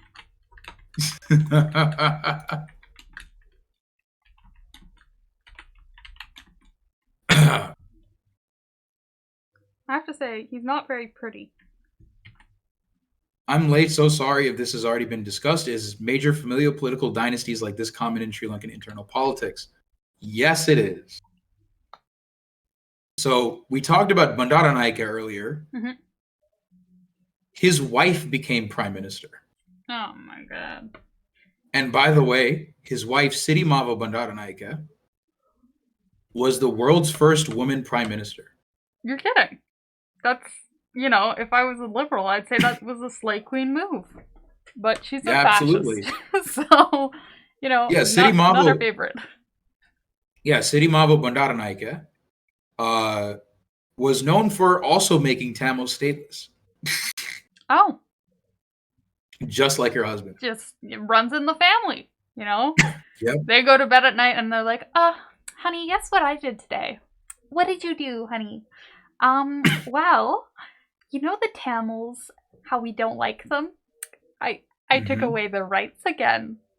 Oh, honey, yep. Did you do it for me? Chat, are you enjoying my fascist roleplay? Gotta try to make it somewhat lighthearted. Yeah, this is too depressing. So this is the opposition party. This is the opposition party, by the way. Yeah. There are Tamil political parties in Sri Lanka, but the thing is, they don't really have that much leverage. They really don't. So you do have like, forgot the name of the political party. You have Sri Lanka Tamil political parties. The reason I don't remember them is because they don't really have that much. Yeah. You have the Tamil National Alliance. Yeah, so you have Sambandan. You have political. Yeah, so you have Ilangai Tamil Arasu Katchi Federal Party. You have Ponnambalam's party. So Gajendra Ponnambalam's party. He's a well-known figure who has spoken out in favor of Tamil rights and against sort of what's happening. And I do want to touch on that a little bit of like what's actually going on at the moment and why it's important to keep. So the only options people have are between fascists and slightly less fascists. Oh, we haven't even talked about the communists yet. They're communists. How much? Oh yeah, no. Keep your expectations very low. Yeah, no, you couldn't see my face, but expectations are so low. Very low. So the largest communist party is the what was it? How do I not? JVP. The what was it? JVP Sri Lanka. Let me see. I remember the initials. Janata Vimukti Peramuna. Yeah, I remember that. So this is the largest Marxist-Leninist communist party of Sri Lanka. Now, here is their problem. They also just recently made an announcement that their foreign ministerial candidate or defense ministerial candidate, I don't remember, is a war criminal. They're going to have a war criminal be their a literal army officer. I forgot the name. If I find it, I'll pull it up. I'll send it to you later. But they basically announced that they're going to have a war criminal as part of their federal their candidate for defense minister or foreign minister. That's awkward. Not very commie of them. Very awkward. You know, that I don't think the commies like war criminals very much usually. Yeah, as Arcane says, the communist parties in South Asia they're clowns. A lot of them are like let me put it this way. They do good things, but overall, like there's like serious flaws in all the communist parties for sure. So that's the largest communist party. Depends on the commie, let's be real.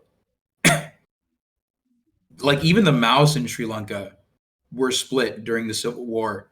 It basically what happened with a lot of the communist parties in Sri Lanka is they were basically captured by Sinhalese Buddhist nationalists. So that's why you see this sort of thing. Right. And in a lot of like communist parties in India, you see a lot of castes take over. Mm-hmm. See a lot of like basically privilege concentrating in the upper echelons of the communist parties. Yes, because nothing is more communist than hierarchies. Precisely. And, unjustified hierarchies. Exactly. So not Slay. Yeah, one of their candidates is a war criminal. Slay. Yep. This is when I'm in a class. Side note here, chat. When I'm in a class, this is how my notes go. At the beginning, it's like super professional, and then we get to not so Slay, Sag. Yep, not Slay. Absolutely not. Oops. Okay. So. But yeah. So that's generally. Oh, also, one other thing is. So both the Rajapaksas were exiled for a couple months. Yep. And they're back in the country now. And they're about to run for elections next year.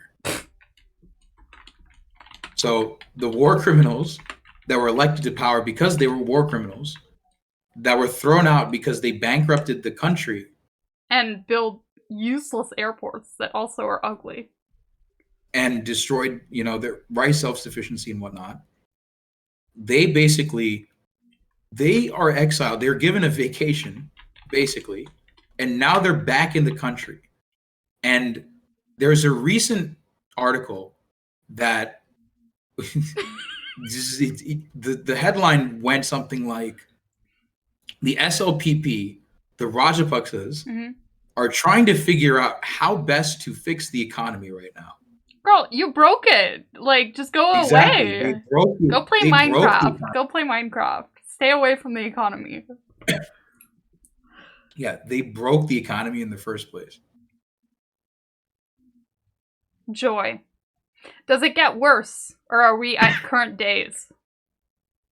We're at current day. Okay, so the message I'm taking away from this is Tamil rights. Fuck the Rajapaksas. Did I say that right? Paksas? Yeah, Rajapaksas, yeah. Them. Fuck them. Let's make sure they don't get elected. I don't know how we can do that, but let's do that. Are there any decent alternatives? What's our best alternative? Your face.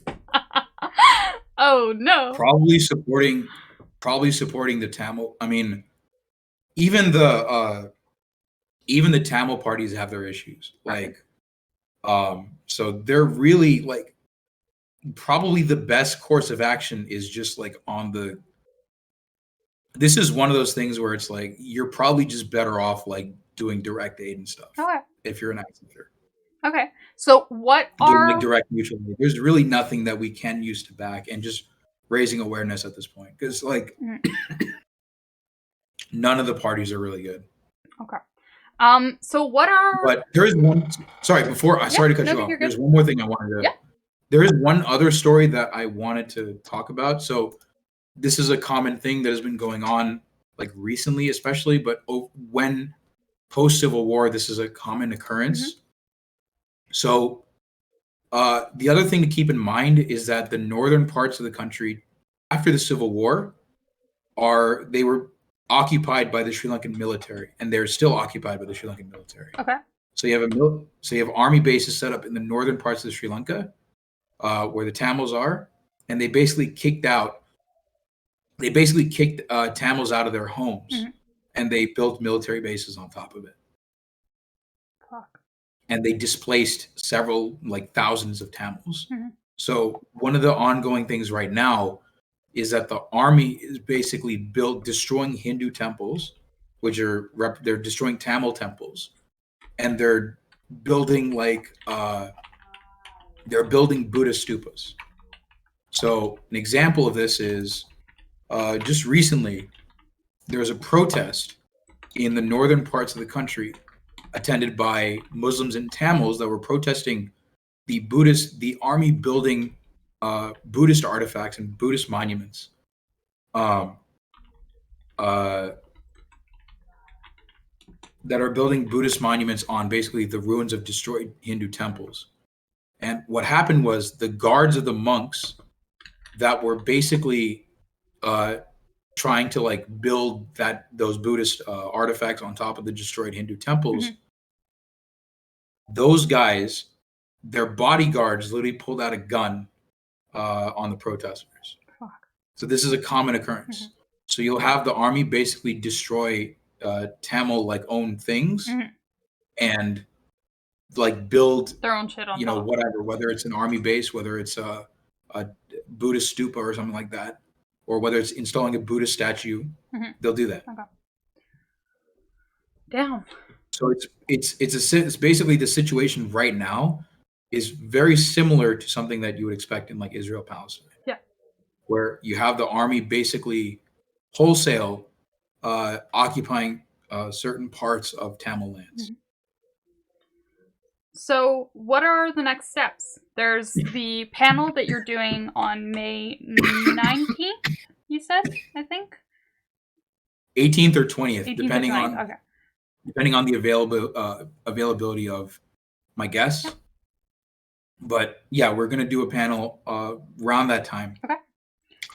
Basically to commemorate the victims of the Muliwaikal massacre and raise awareness of like what's going on. Basically, similar to what we did for what we did on this stream. The idea is we're going to be talking about that on that stream. We're going to be pulling up lots of obviously TOS friendly videos, Mm-hmm. but we're going to be doing basically raising awareness on that stream. Basically, that's the idea. Okay. And we're also going to be raising funds, if I understand correctly. That's the idea. That hasn't been finalized yet, though. Okay. And are there any organizations that you would suggest that my chat check out, that I check out, that are doing good work? There are, so you might want to look towards the student unions. They're probably doing really good work. Okay. The student unions are really good. There's Pearl Action, that's doing good work. They're a lobby in DC right now, so they're working on basically behalf of the Tamils in Sri Lanka. There are, if I can find some, there's probably like a direct aid sort of link. Okay. But the best thing to do right now, I would say, is probably just spread the word about it. That's probably the best thing to do. Yeah. Because like we need to build a coalition. We need to, first of all, build sort of a leftist coalition around this, because this is one of those things that, like, we need to build a coalition against Sinhalese Buddhist nationalism. That's one of the things that we need to do, because it is, Sinhalese Buddhist nationalism is just like all forms of fascism that is ever consuming, and it causes, it's a form of violence that has caused pain to who knows how many people. So we need to build like a united coalition against Sinhalese Buddhist fascism, basically. Okay. So that's like the main thing that we need to do right now. It's just a matter of like coalition building at the moment. All right. That's the sort of the stage. It's the stage that we're in right now, because unfortunately for a lot of people, especially the survivors of this genocide, they are traumatized by all this. Yeah. They're traumatized by all this. They don't want to talk about it because of the fact that they just want to move on. But the problem is, if they move on, there is no accountability held. There's no accountability held at all. So that's why it's on us as people who seek social justice for these atrocities. Yeah. To raise awareness and build a coalition on top of this. Okay.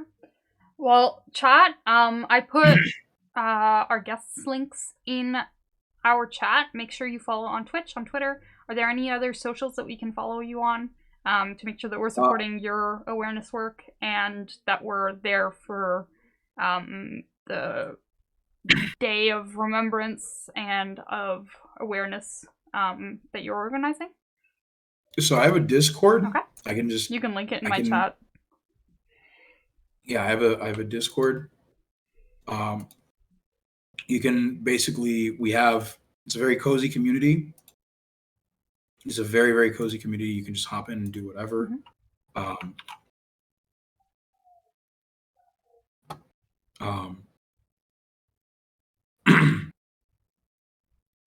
So you can, it's a very cozy community. You can just basically hop in and do whatever.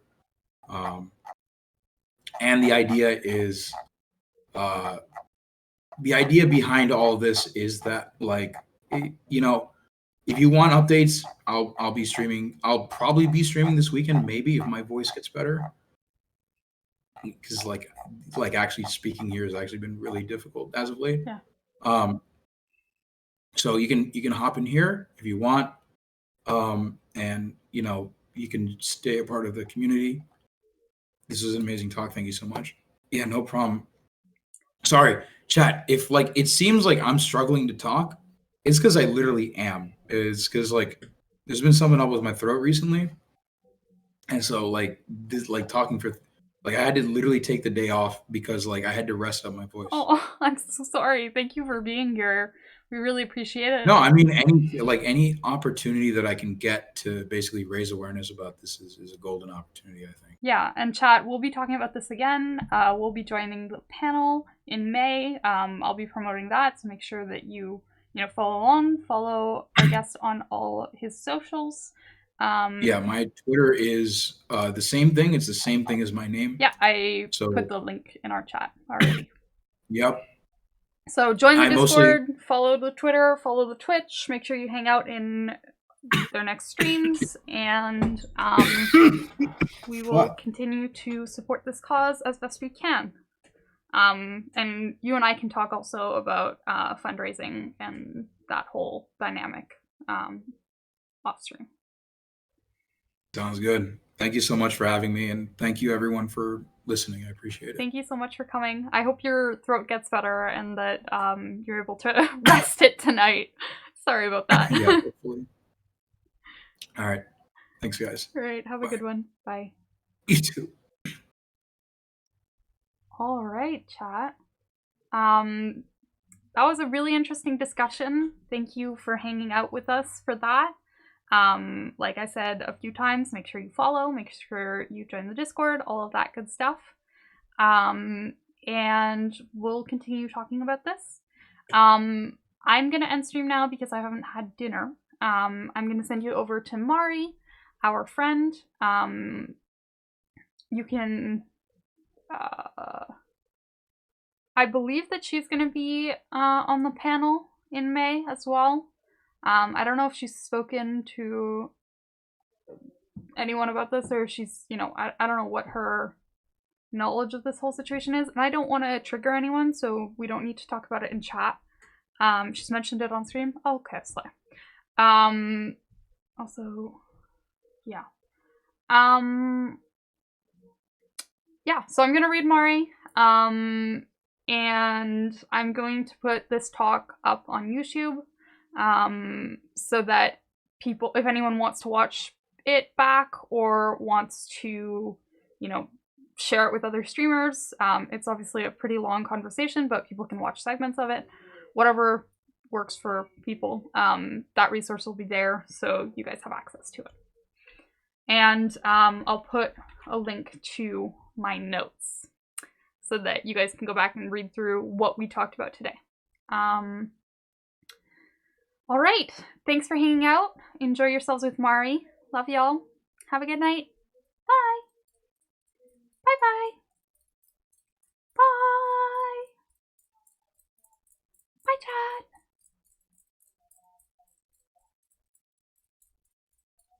Bye.